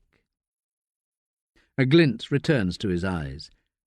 Back in the 20s and 30s, different minority groups formed cartels, and now that's happening again, with Eastern Europeans and Asians, and North Africans. How heartwarming. A League of Nations coming together to keep us in work. Josie looks around the room. And this is research, I suppose? For an instant, Pulford smiles, like a door swinging open and closing immediately.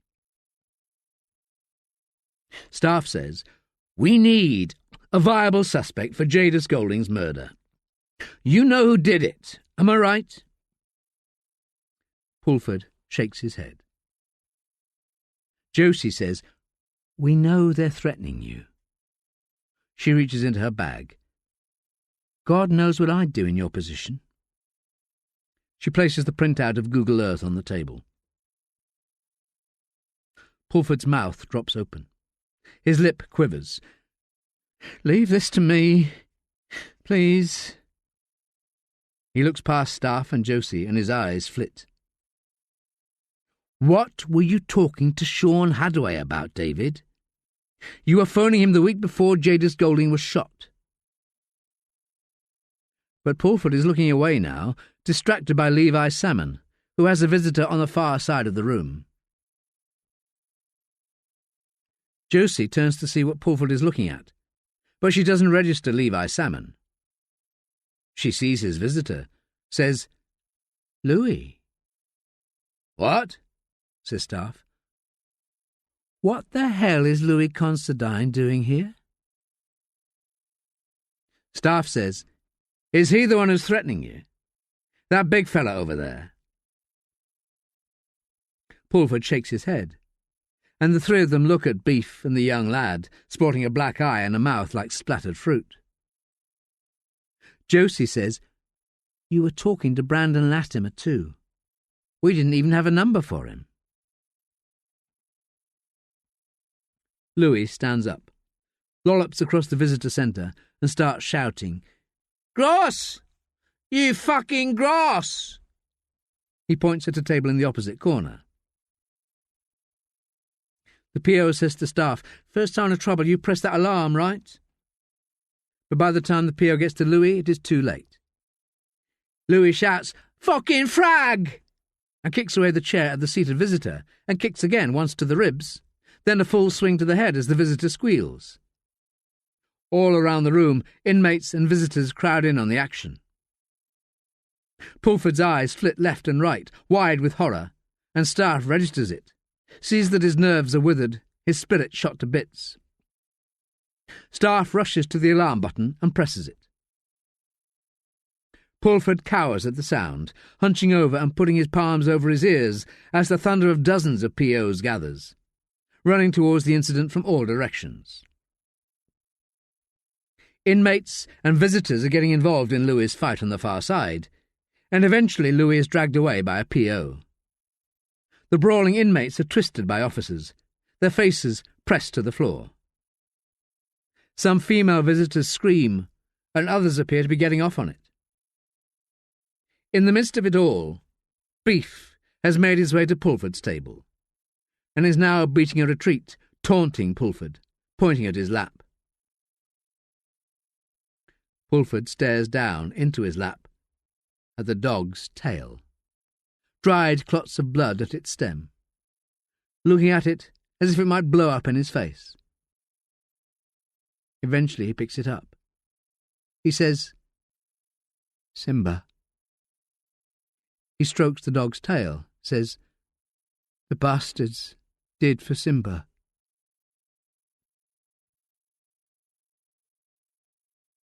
Jumbo says, "You have a visitor." Staffe clocks the enormous pile of paper at the end of Leadengate's reception desk, says, "Martin Goldman by any chance?" Jumbo laughs. "Some bedtime reading. He's in too, been waiting over an hour, said he had something important to tell you." When Staffe enters the interview room, Martin Goldman says, "Father wanted you to have his memoir." "I've seen. Is there something else?" It's the reading of the will tomorrow. Father is quite insistent that I told you in person. This must be conducted precisely in accordance with Carmelo's instructions. But we are also concerned for our family's professional reputation. You do understand we have to keep confidential matters confidential unless directed by the estate. Will Maurice Green be at the reading? Martin says, he has been invited, that is all I can say. Now, as regards the memoir, Father is very proud of his work, and it has also become something of a life's work for me. So I implore you to tread softly. This is a family affair. It is in sections. There is a list of the sections on the top, but it is told thematically, not by chronology, and there will be some typographical errors. Nonetheless, Father said he is anxious to know what you think of it. My favourite episodes are the early years, the events surrounding the Battle of Cable Street. My father was a very young man, and so were Carmelo and Jacobo. Jacobo? Will he be there tomorrow? It would benefit everyone concerned if he was, but I'm afraid to say I doubt it. 12. Staffe follows Rimmer into the boardroom at Martin Goldman's premises in Half Moon Street. A grand confection of a room, and something beyond what you might expect of a one-man show. He still can't understand why Rimmer is here. Pennington said Rimmer has done some excellent background work on Attilio Trapani and deserves the chance to see his man in the headlights. And, after all, he and Rimmer are equals. "You are aware of that, aren't you, Will?" Pennington had said, pinning Staffe to the leaden gate floor with one of his stares. "I can't do anything about that." Martin Goldman says, "We are here at the request of our good friend and devoted father, Carmelo Trapani. Carmelo is missing, and God forbid he actually expected this, but he came to me just a week ago with specific instructions." "My God," says Attilio Trapani. "This is very strange," says Anthony Goldman. "It's very Carmelo," says Maurice Green. "Very Carmelo." Martin Goldman breaks the seal of an envelope. "Carmelo specified that I was not to know the outcome in advance." "But you're his lawyer," says Attilio. "When he came to see me, Carmelo advised that he had just changed his will. It was verified by Northcote's in Stamford." "That's outrageous," says Helena. "You're his solicitor." "He wouldn't discuss the contents, merely the people he wanted present. Northcote's have an impeccable reputation, and they have confirmed everything is above board. The soundness of mind is, as we know, beyond question. The revised will and the codicil will be the last word, should a last word be necessary. And let us pray that it is not necessary. Any testaments will, please, be unopposed." "What is a codicil?" asks Apollina Sartori. "A variation to the terms of a will," says Maurice Green. Martin Goldman's eyes widen as he scans the documents. He reads quickly, occasionally clasping the muzzle of his mouth and jaw. Other times he scratches his head, rubs his temples. When he is done, he exhales loudly. Attilio Trapani says, "Come on, let's have it." Helena says, "Surely it's a minor change." Maurice Green smiles to himself, hunched in his tweed coat and rubbing the end of his turned-up nose. Martin Goldman reads aloud, slowly, mechanically. "As my accountant will be aware, my investments have been complex and wide-ranging, and with this in mind, I engaged a Guernsey firm to simplify my affairs." "It's a damned insult," says Anthony Goldman. You knew about this, says Leon Goldman. I tried to dissuade him. However, continues Martin, in recognition of his advice and assistance so far beyond duty, I wish to bequeath my oldest portfolio to Anthony Goldman. He receives 100% of the shares in Dundee Investments. The bastard, says Anthony. Anthony, booms Leon. It's a hodgepodge of all those failed venture capital projects and some half-built apartments on Corfu with more debt than equity. It's a liability. Martin continues. Palazzo Adriano, my home in Beaver Place, is bequeathed to my nephew Maurice Green and my lifelong friend Jacopo Sartori, and it shall be jointly enjoyed by them in equal measure, not disposed of while either remains alive. At this, Apollina begins to weep. She raises a kerchief to her nose, saying, Where is my Jacopo? Maurice Green takes out a piece of paper from his overcoat, begins to scribble. Attilio Trapani says, What about me? What about us? Martin raises a finger to his lips, waits for quiet, and says, I beseech you all to pray that this is nothing more than an academic exercise, and that the police here can find Carmelo, and none of this may come to pass. The only thing available to any of us today is the fondness of our memories, or a little shame. I urge the former. Now, returning to the will. Martin smiles. My boat, San Angelo, so enjoyed by my good friend Martin Goldman, is bequeathed to him and his family. It will remain in Ischia, and Martin will find that the mooring has been purchased in perpetuity. I will laugh when he laughs, will take a sip of grappa when he sips. Martin wipes a tear from his eye. Attilio Trapani drums the desk with his fingers, exhales loudly. His wife, Helena, has turned a greyish white. She holds her mouth as if she is unwell. Maurice Green leans forward.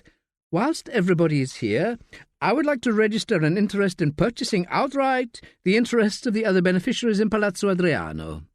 At the market value, of course. I would like to live in it. Where would you get the money for that? Says Attilio. You are a layabout. You've never worked a day in your whole life. How the hell did you even get to be here today? I have my flat and some savings. I can borrow against the house itself. You're not even proper family, says Helena. Please, everybody, please exercise a little restraint, says Martin. The will is quite clear. The house is to be jointly enjoyed. Apollina says, We need to move on, to forget. How can we do that if there remains a connection? Forget, says Maurice. Apollina says, That house contains all his memories. None of us should be burdened by that. Burdened? Thinks Staffe. An inappropriate word, you might think. What about the cash? Says Attilio. He had lots of cash. Not so, says Anthony Goldman. The Guernsey investments, then, says Helena. There is a little cash, says Martin. How much? Says Attilio.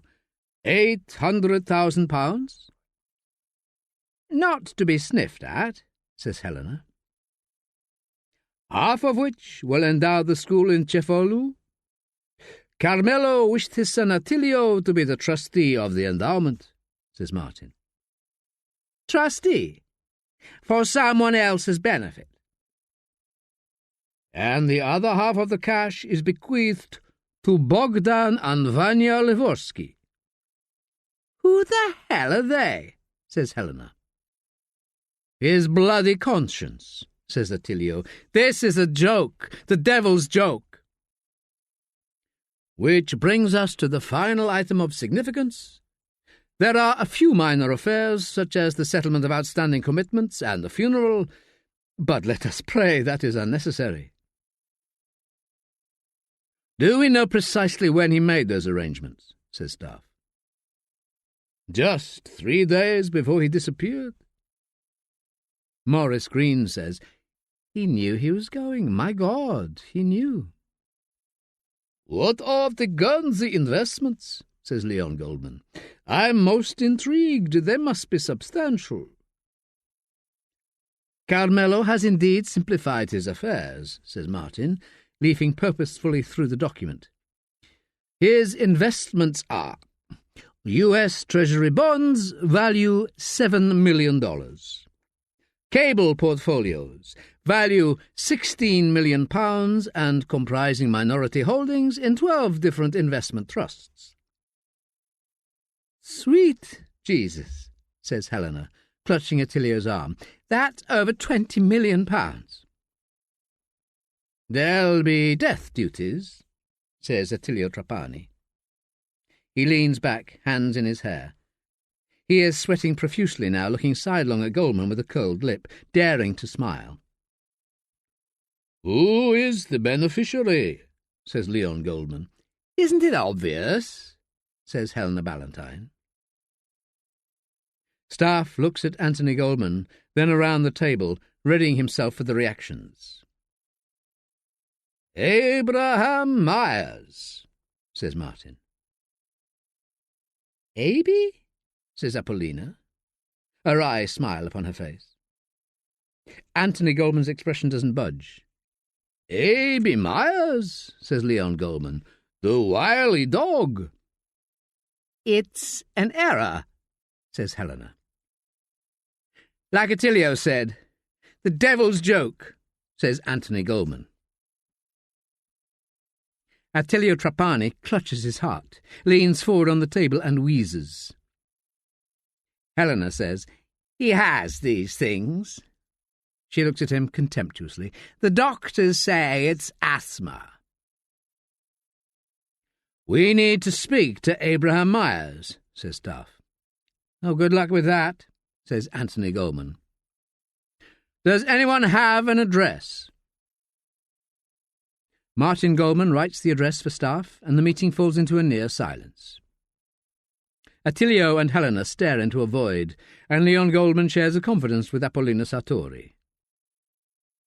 Maurice Green says nothing, surprisingly underwhelmed for a young man whose future has just been secured.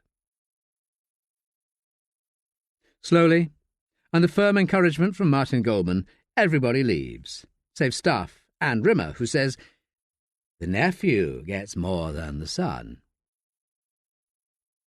Martin says, Carmelo had strong emotions and the most steadfast morals, so whatever his reason for finding such kindnesses for that boy and for the Polish family, they will be benign.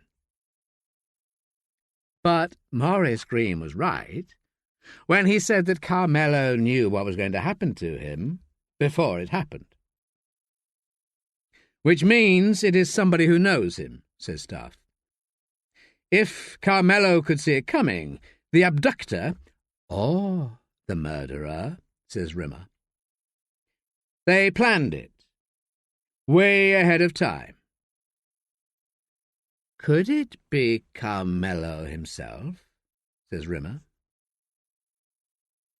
Staffe looks around at his colleague, impressed with that odd train of thought. Martin Goldman says, I think today Carmelo took the earth from beneath all our feet. He put the wind in your sails, says Staffe. Martin smiles, tight-lipped, and hands Staffe Aby Myers' address. As they leave, Rimmer says, I don't get it. Attilio doesn't stand to get a penny.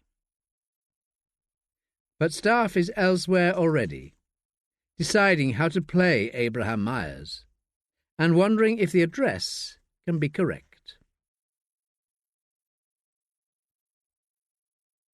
"13. Staffe walks east, across the commercial road. He picks up the lunchtime edition of the News. 6 arrests have been made for public order offences in Hackney. A burnt-out police car was found on Hackney High Street, where the officers had attended a bogus domestic incident. All 6 arrested men are black, and the police commissioner has issued a statement denying that London is on the verge of a late summer of riots. Staffe quickly flicks through the paper, skims a Where Are They Now article by Nick Absalom featuring 4 rioters from the summer 2011 riots. When he reaches Stepney Green, Staffe sits in the gardens opposite the Arbour Youth Boys Club.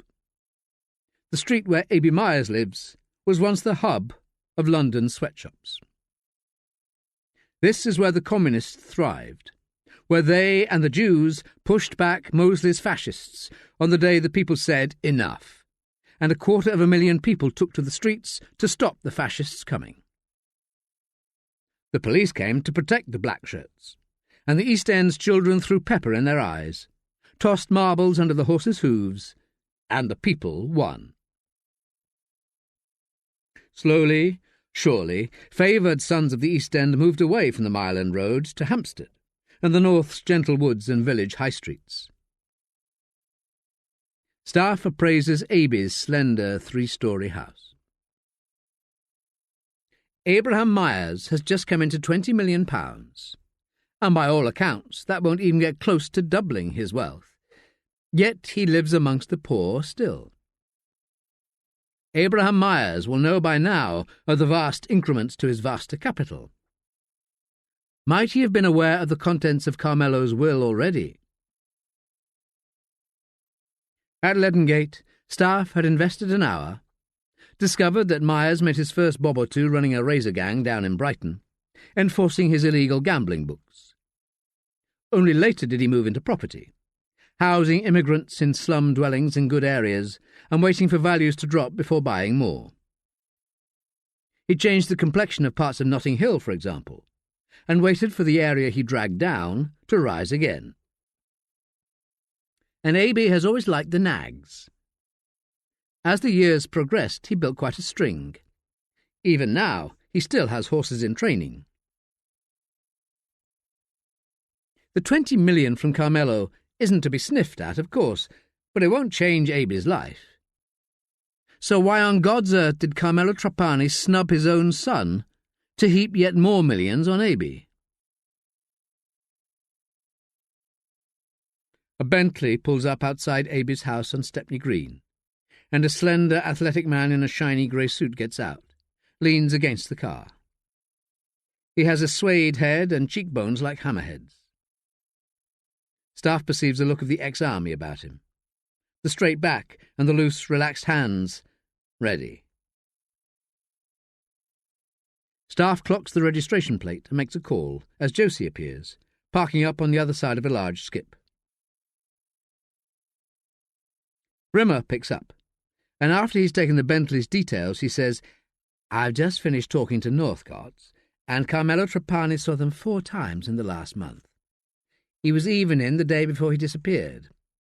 And that's when Cable Portfolios was fully endowed with its trusts. He was switching his money all over the place right up until he disappeared. So Attilio would still have thought he was in for the lion's share." "Is Cable Portfolios an off-the-shelf company?" "No. There's a certificate of incorporation of change of name," says Rimmer, sounding pleased with himself. "How did you get on at the funeral directors?" says Staffe, thinking about the name Cable Portfolios. "Carmelo gave them £10,000 last week and told them exactly what he wanted. They said he was jovial." "They said jovial?" "Jovial." An elderly man emerges from the slender house, walking with a stick and pausing on the step to his front door. The suede-head rushes to help, but the elderly man shrugs him away. The old man is scrawny but has bright eyes. His face is wrinkled, like a St. Bernard.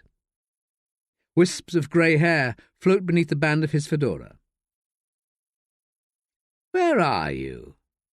What are you up to, Staffe?" Staffe hangs up, watches A.B. Myers get into the back of his veteran car. His face isn't that of a man who has just become 20 million richer. His eyebrows pinch and he talks constantly, spitting venom. He buckles up and they move off slowly. Staffe steps to the curb and Josie picks him up, saying, "We follow the Bentley?" "Wherever it goes and for however long it takes to get there." "Pulford called. I was going to see him later." "Is he going to disclose to us?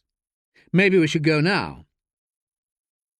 "There was an incident, but I'm trying to get us a visit."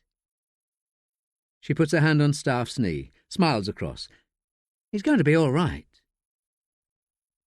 "Do you think he's cracking up?" says Staffe. "I called North Yorkshire Police. They're doing a knock on his mother's street, saying there's been a cable TV scam, just to keep an eye. They're really good about it." "We should lean on those young pricks on the Attlee estate. If we can prove who exactly is putting pressure on Pulford, that will get us closer to the evidence for who really killed Jadis." "You don't think there's any chance it was Pulford, do you, sir?" "No way."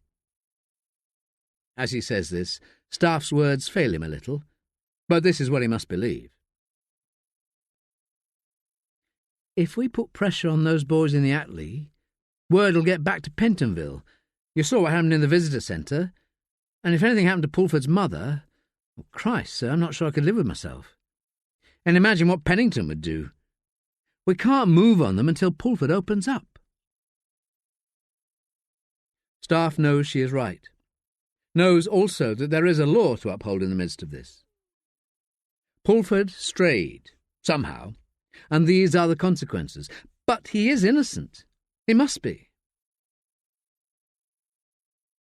Josie drives one-handed, reaches out with her gear-change hand, and she clasps Staffe's hand tight. "It'll be all right, won't it, sir?" "It's a bloody mess." He squeezes her hand, puts it on the gear stick. "Now, tell me what you know about our new friend A.B. with his designer bodyguard." Josie weaves in and out of the traffic on the A23. She says, A.B. was born in Lublin, eastern Poland, in 1920. His father came over here in 1929 with his wife, their elder son Benjamin, and A.B. Benjamin died a few years later. A.B. married a woman called Esther, who nobody knows about. He built up quite a property empire, housing immigrants, but before that he was a bit of a rogue, something to do with betting. "I knew that. There's nothing more. What about the wife?" "Well, you called me away, remember?" Josie lets the Bentley get away from them on the dual carriageway sections. "Rimmer's looking into it." He puts the radio on low and a Joni Mitchell song comes on. Even though he thinks she must be too young to know it, Josie sings along. She can carry a tune, but is kind of out of key. He watches her mouth saying the words and smiles. Many songs later, Josie's mobile rings and she takes it on hands-free. He recognises the voice from the other day in the Hand and Shears. She's been seeing him since before Staffe got back from Spain, and Staffe wonders whether this Connor will hurt her. He wants them to go to Dublin for the weekend. When she says she can't, he says they should go to Borough Market on Saturday instead, and he'll get some Dublin Bays. He'll make dinner for her. Staffe looks ahead. Can't see the Bentley. In a raised voice he says, "Where's the Bentley?" Connor says, "Oh, you're with—" "I better go," says Josie. "You're going to have to floor it," says Staffe. "Drive safe," says Connor. Josie cuts him off, pulls the back into third, and presses her foot to the floor of the Soup Mondeo. It has 210 brake horsepower camouflaged beneath its blue bonnet, and it throws them back into their seats as Josie thrashes it to 80 along Preston Road, just going into Brighton. But the road forks, and she can't see the Bentley any more. "Ease up," says Staffe. I can't see them." Staffe points up and to the left. Go up here. The Bentley is waiting at the lights by a park. One brake light glowing red, the other out. Sorry about that, sir. Staffe puts the music back, and Joni Mitchell is replaced by Tracy Thorn. He says, I like this one. I won't ruin it by singing then, she says, slipping the amber, slowing as soon as she sees the brown sign to the racecourse. You can sing if you want, says Staffe. I like it when you sing. Josie turns, and her eyes seem soft. He's good to you, this Connor. She nods, and they take it slow, Staffe closing his eyes, wishing the world would go away for just a day or so.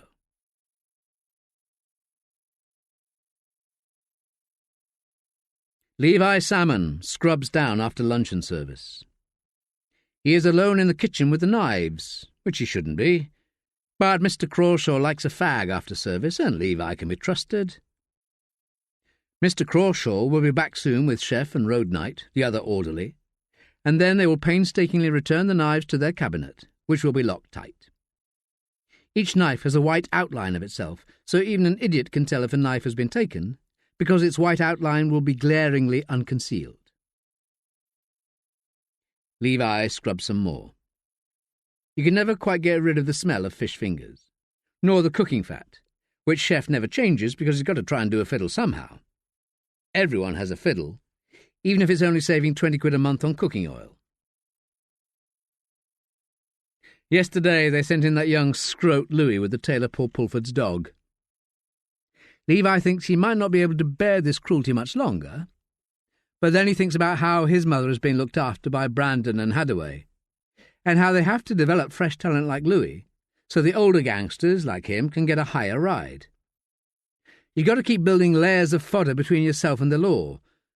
But bringing in the tail of that dog, fuck's sakes. He hated to see that copper's face break up the way it did. He'll have to put some more heat on the copper. So he takes out the sachet of black paint that Louis brought him, and he smears out the shape of the paring knife in the cabinet. His favourite knife. He uses it to chop onions and peel potatoes. He's mustard, according to Chef. But if Chef knew anything, why the fuck would he be working in Pentonville Nick with Levi and a prick like Mr. Crawshaw?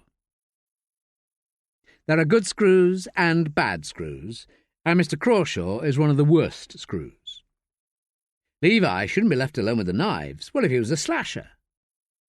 And he knows for sure that Crawshaw brings in smack, and it's him that sorts out access to that poor copper. They say the POs are worse than the inmates. They choose to come into jail. Some of them think they can do some good, can heal, or at least stem a tide. But not Crawshaw. And it makes a difference when you have a man's teenage daughter in the palm of your fist. He can hear them coming, so Beef blows on the black paint where the paring knife should be, and he puts the knife back.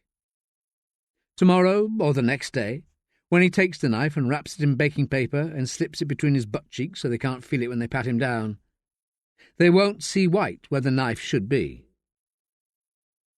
Come on, Salmon, put your fucking yoga gun back in your Calvins and let's get you back to your pad, you cunt, shouts Crawshaw. Road Knight and Chef laugh, and Crawshaw locks the cabinet and comes up close to Levi. Beef, he whispers, patting him down lazily and stinking of smoke. I've had word to take you to see our friend again. Levi's heart sinks, but he puts on his soldier face and flexes. Nods slow. Bring it. They say you've to fucking take him to the edge. But don't get all gangster. Don't spoil it for fucking everybody. Crawshaw pushes him out of the door, and together they slope back to the wing. Everyone else is locked down, and as they walk along the fire road between the wings, they get abuse and whistles and catcalls. Levi puts an extra roll to his walk, puffs up his chest, and gives his sign when he passes the pads of his soldiers, who call out to him, Beef! It makes him look big, but each day of bird he flies in here he feels a little smaller. What can a man do when all he's good for is being big and bringing hurt?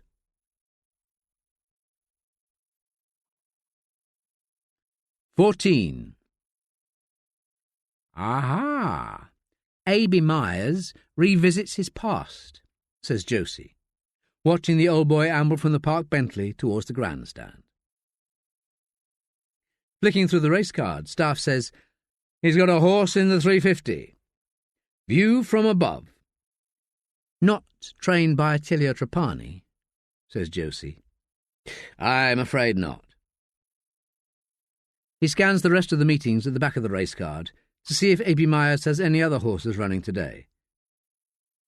He's got another at Newmarket in a Group 2 race. This one is a seller. What language are you speaking?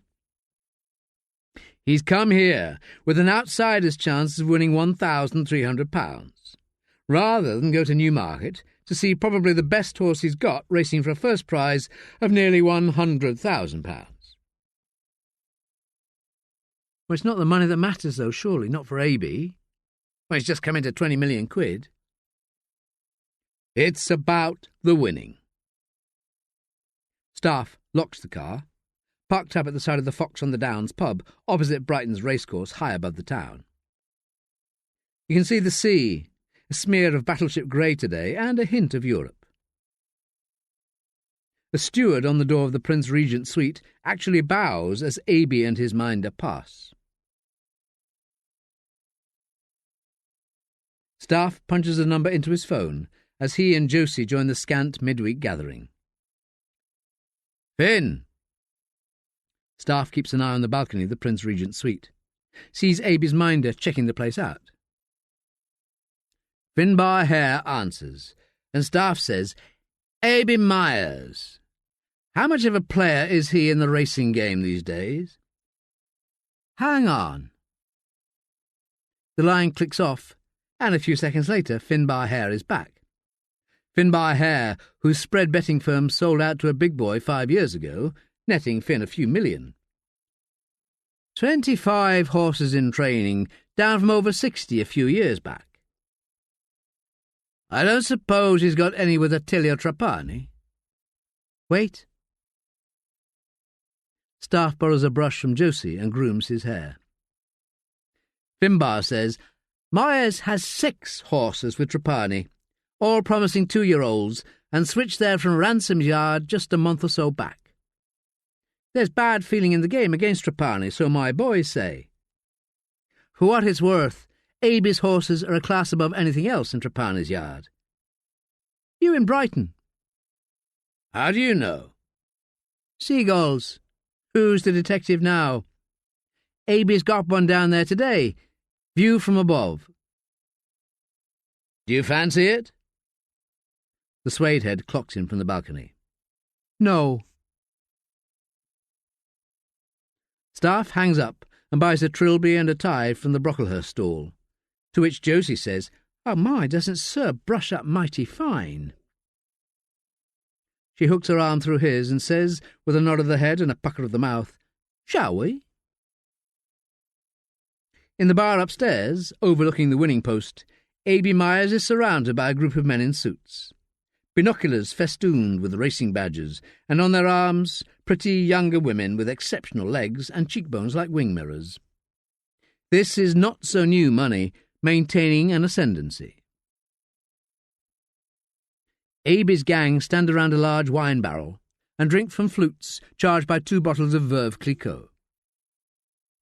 Someone toasts Carmelo Trapani, and for a moment the laughter subsides and they nod, earnestly, chink glasses, and slowly resume. A.B. is centre of attention, and his eyes are bright, his voice strong.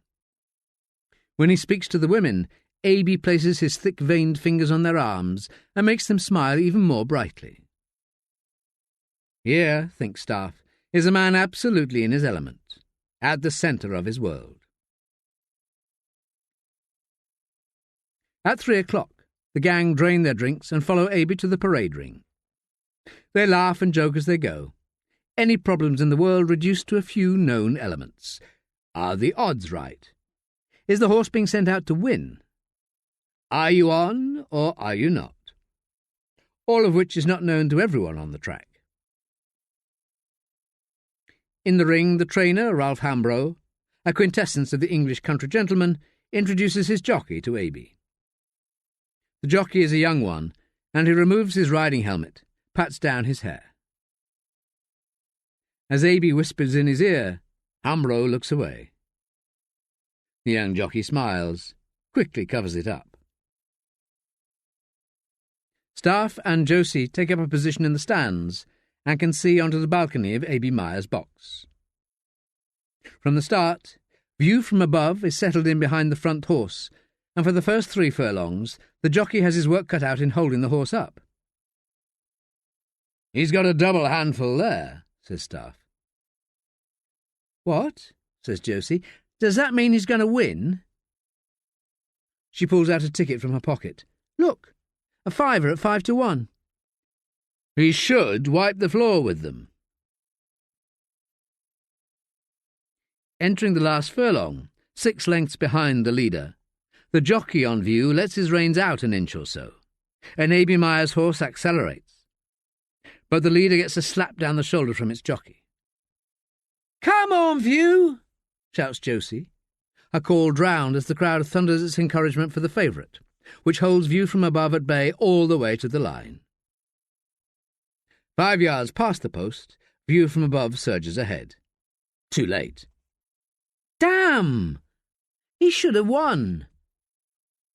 "Should," says Staffe, looking across to Aby Meyer's box, where the gathered contingent isn't unduly downcast. "That's a big word." Aby will be pissed off. Staffe looks down at the ring as cues form to get paid out on the favourite. Down on the rails, where the big money moves, Aby's suede-headed heavy sidles up to Vinty Chamberlain, one of the old-school bookies. Vinty hands across a wad and shoots the sharpest knowing glance up to Aby's box to say, "I'll get you another day, you old bastard." Aby raises his flute an inch or so and smiles, then turns slowly around in response to someone addressing him from behind. Maurice Green. Maurice shakes Aby by the hand as if they're business acquaintances, and within seconds the rest of the box empties, leaving the 2 beneficiaries of Carmelo's estate alone.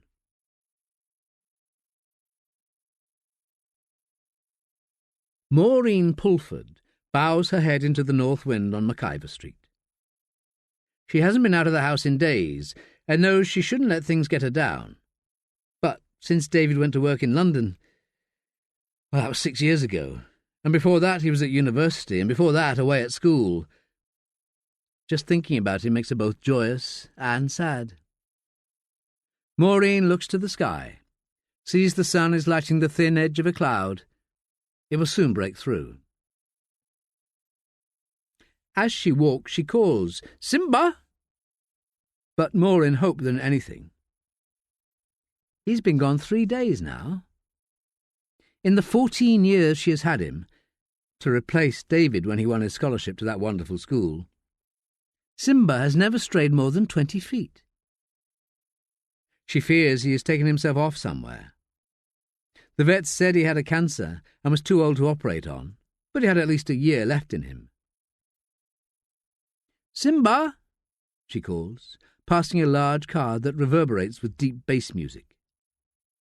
She thinks it is hip-hop, which is unusual for around here. It's a decent area, and mostly the young ones behave. The 2 men in the car pull their baseball caps down. She turns left onto Salt Street, and the sun breaks through. On the corner, just before the police station, she fixes her tights and puffs her hair, takes a deep breath, not wanting to know. Ray Greaves is on the desk. She hasn't seen Ray in a long while. When David first started talking about going into the police, it was Ray who Maureen asked to dissuade him. That failed. When Ray sees her, his face drops. Perhaps he thinks she blames him for David going into the police, but she doesn't. Ray was a friend of Maureen's husband, Bill, and he was very kind to Maureen when Bill deserted her. Ray turned his back on Bill, and for a while dropped in on Maureen. Once, when Ray came round, he said he had the day off and was going for a drive, just down to see houses, and would she like to come? She said no, without thinking. She was only 40.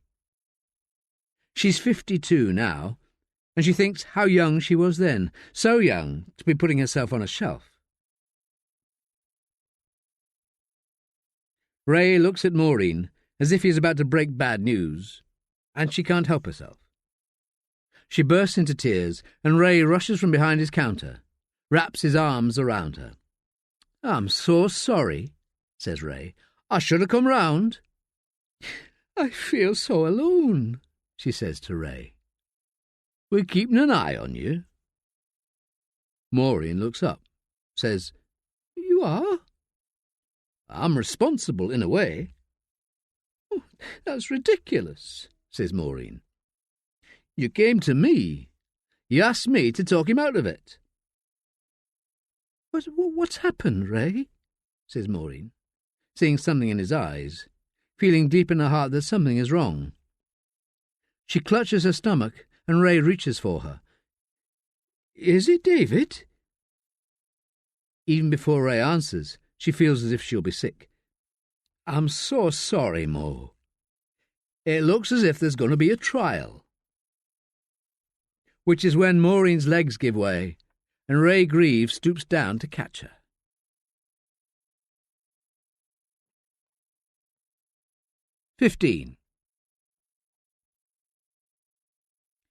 Emma Tysson-Wills, of whom there is only one on the electoral registers for the inner London boroughs, lives in Kensington and Chelsea. Specifically, she chose number 5 Launceston Mews on the sweetest row you ever did see, just around the corner from Staffe's own place, and worlds removed from the seamier spots in this great city. Outside number 5, a yellow Porsche Boxster is parked on the cobbles. As the handle turns, Staffe expects to see the jet-black hair, green eyes and porcelain skin that will turn heads in any street. But this evening, Emma holds a packet of Waitrose frozen peas to her eye, and when she says, "Hello," she shows a broken tooth. "Lacrosse," she says in explanation. "Really?" "I used to play county," says Emma, stepping to one side, inviting Staffe to enter. "I was just going to have a gin." She removes the frozen peas to reveal a closed eye, puffed maroon. It looks like the satin cushion that rings are boxed in. "Did Anthony tell you about the reading of the will?" "Anthony? The bastard is what I call him now. Yes, the bastard told me the gist of it." "He's upset you?" "He sacked me, the bastard."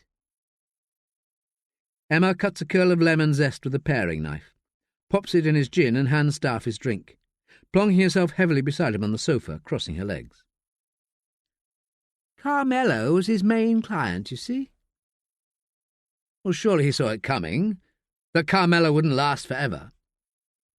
"That's why he feathered his nest with Attilio." When she says Attilio, her voice cracks. "Poor Attilio." "You like him?" "Well, I don't see why he was cut out of the will like that. From what I saw, he adored his father." "Tell me about Aby Myers." Emma takes a sip of her gin, grimaces, and looks at her watch. "I have to go to the dentist. It's a friend of my father's, and he's fitting me in after his last patient. I'm sorry, a girl has got to put her looks first." She beams a broad smile and shows her broken tooth. "You do know Aby, don't you, Emma?" says Staffe. Her smile goes out like a slap. "I think you probably know him rather well." Emma prods the little cut on her lip with the end of her tongue. How did you really come to have a broken tooth? I'm a bright girl. I'm not such a fool as to ignore the fact that this," she points to her face, "is my best asset. It's what I call my gun. Your gun? And my brain is a kind word." Ah, says Staffe. A kind word will get you so far, but a kind word and a gun will get you further. They both laugh. But seriously, says Staffe. Seriously? I have got a brain, and it tells me not to say anything except— Go on, urges Staffe. Emma looks pensive, and her meticulously crafted eyebrows pinch together, as if calculating whether something might damage her. Well, it's the servant they seem to be worried about. Jacobo? What would Jacobo tell me? Anthony said something about a secret to his father, Leon. No, actually he said the secret. The secret. I think maybe it's sometimes better not to find some things out. She takes Staffe's untouched gin and tonic, drinks it in one. You should take it easy, says Staffe. They'll be giving you an anaesthetic. No, they won't. Didn't I tell you, Inspector? I like the pain.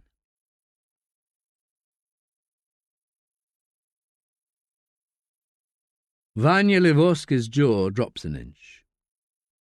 Holding baby Gustav in the doorway of her flat, she gawps at Staffe's warrant card. Within, a smell of vinegar. Staffe suspects the Livorskis' legality, and is curious as to how the husband, Bogdan, makes ends meet. Don't worry, he says. It's not what you think. But I need to see your husband too. Vanya shakes her head the way a guilty child would. I know he's here. Staffe puts the middle knuckle of his index finger on baby Gustav's podgy cheek and rubs it gently. Baby Gustav chortles. You're blessed, Vanya. Please let me in so we can all sit down and you can hear my good news. What is it you want? I'm here on Carmelo's behalf. Over her shoulder, Bogdan appears. He is not so tall, but stocky and with a wide face. When he turns to close the kitchen door behind him, Staffe sees his head is flat at the back, flat as a chopping board. He's been very kind to us, very kind, says Vanya. We have our papers. We're legal, says Bogdan. Is Mr. Trapani all right, says Vanya. He is a very kind man. I'm afraid he is not all right. Staffe keeps his eyes on Bogdan as he says it. Vanya is scared of life, but Bogdan is scared of something very particular. When was the last time you saw him? We'll have to check it out, so there's no point telling me lies. I heard you from the kitchen, says Bogdan. You said there was good news. This doesn't sound like good news. Can I come in? Bogdan says something in Polish, and Vanya nods quickly, like a child accepting a punishment. And Bogdan leads them through one of 4 doors in the flat into a small lounge diner, no more than 12 by 12. They have a nice TV, and the place is kitted out with good stuff, courtesy of Carmelo, perhaps. In the corner, a low table has a wooden crucifix on it and a figurine of the Virgin. Church candles flicker, and on the wall above, a picture of the Pietà, taken from a book. How did you come to know Carmelo? What makes you think we know him? Says Bogdan. You're choosing to lie to me, Mr. Livorsky. Carmelo has left you a large sum of money in his will, so I know you know him, and now I also know you have something to hide. A lot of money? Says Bogdan. When was the last time you saw him? A few days ago, says Vanya. He liked to come to see Gustav. She strokes the baby's downy head. He wished he had a grandson of his own. Carmelo is all right. You said something about a will. What day? It was a Tuesday. He always comes on a Tuesday. Ah. Staffe goes to Vanya. Down on his haunches, he takes a hold of both her hands. He is missing. He went missing last Tuesday. Bogdan says, a large sum of money. If he is dead, you inherit £400,000. My God, that's too much. It's far too much, says Bogdan with meaning. Tell me everything about that last visit of his. Vanya looks across at her husband and seems on the verge of tears. My mother has never seen the baby. We didn't even tell her about the baby until he was born. She clutches baby Gustav so tight, Staffe fears the infant might not be able to breathe. We didn't dare hope he would survive. I still can't believe he won't be taken from us. And it's all because of Carmelo. You really are in Carmelo's debt, says Staffe. Bogdan looks ashamed, as Vanya tells Staffe precisely when Carmelo came and went on that Tuesday. When she is done, Vanya shows him out, down the narrow stairs that lead to the front door, sandwiched between AB taxis and Kenny's fried chicken. Vanya tugs at his sleeve, whispers, Bogdan is a good man. He is anxious because he can't believe that the harm in his life will not be visited on Gustav. What harm? Staffe inquires. Vanya looks anxiously back up the stairs, lowers her voice even more. His father was a doctor, but they didn't like what he said. I tell Bogdan it's a different world now. What happened to his father? They put him on the bins, as you say here. A dustbin man? She nods.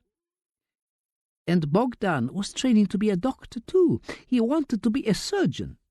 He is an intelligent man with a good heart. So why did you come to England? His brother was sick. He has 3 nephews and a niece, and they had no money. He wanted to be a surgeon, says Staffe. Lucky Carmelo to have such a qualified man in his pay.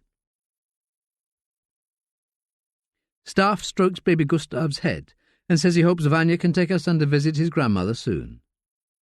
You must, he says, turning. Opposite Bethnal Green's fine Edwardian tube station, just past the beef and salmon pub, Staffe can make out the tower of the Limekiln estate.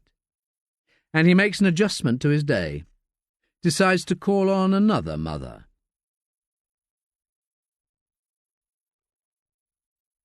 (16) Jasmine Cash holds Millie tight. The little girl is in nursery now, but Jasmine cuddles her like she would a baby. She looks at Staffe as if he is the enemy, even though he tried to put her Jadis on the straight and narrow and took 2 bullets for his troubles. She says, I've said everything to you. As she talks, she puts a hand over Millie's ear. The last time you saw Jadis, was he back with the E-gang?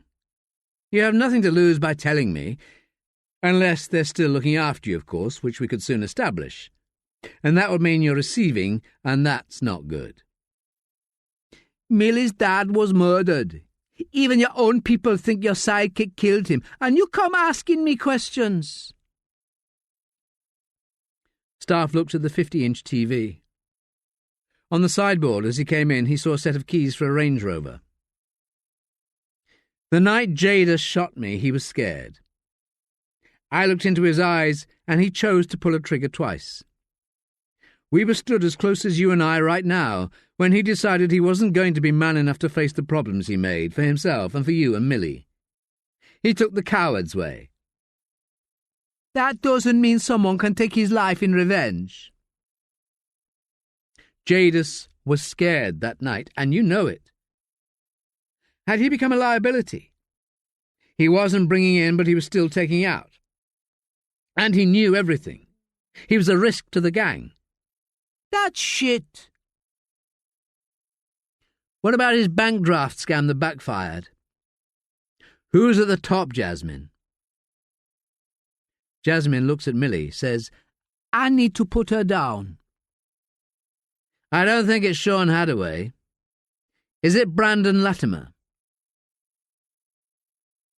Jasmine turns her back on the question, takes Millie through to her bedroom, and Staffe picks up the keys for the Range Rover, clocks the registration still written in the dealer's hand on the fob.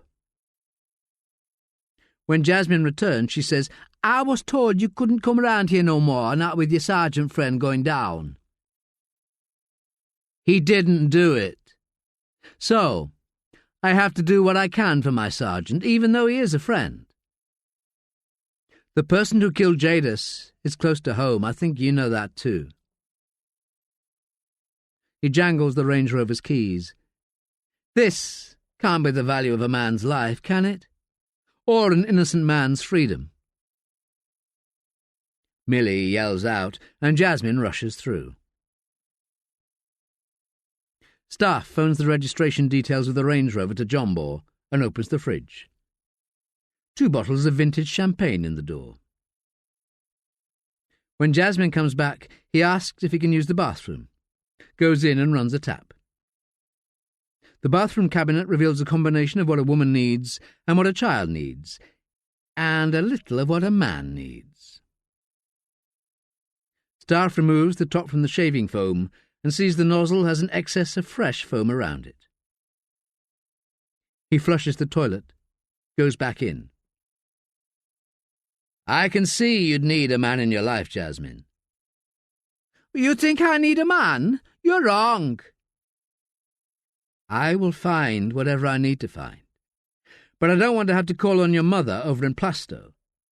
I don't want to have to get Millie's teachers to call me whenever it's not you who picks her up. I don't want to dig up Jadis's past, find out where he was every time he wasn't here. He presses his phone for the text and reads the message from John Bore. Holds it out so Jasmine can see that her Range Rover is registered to a Reuben Hadaway, Sean's father. End of Disc 3.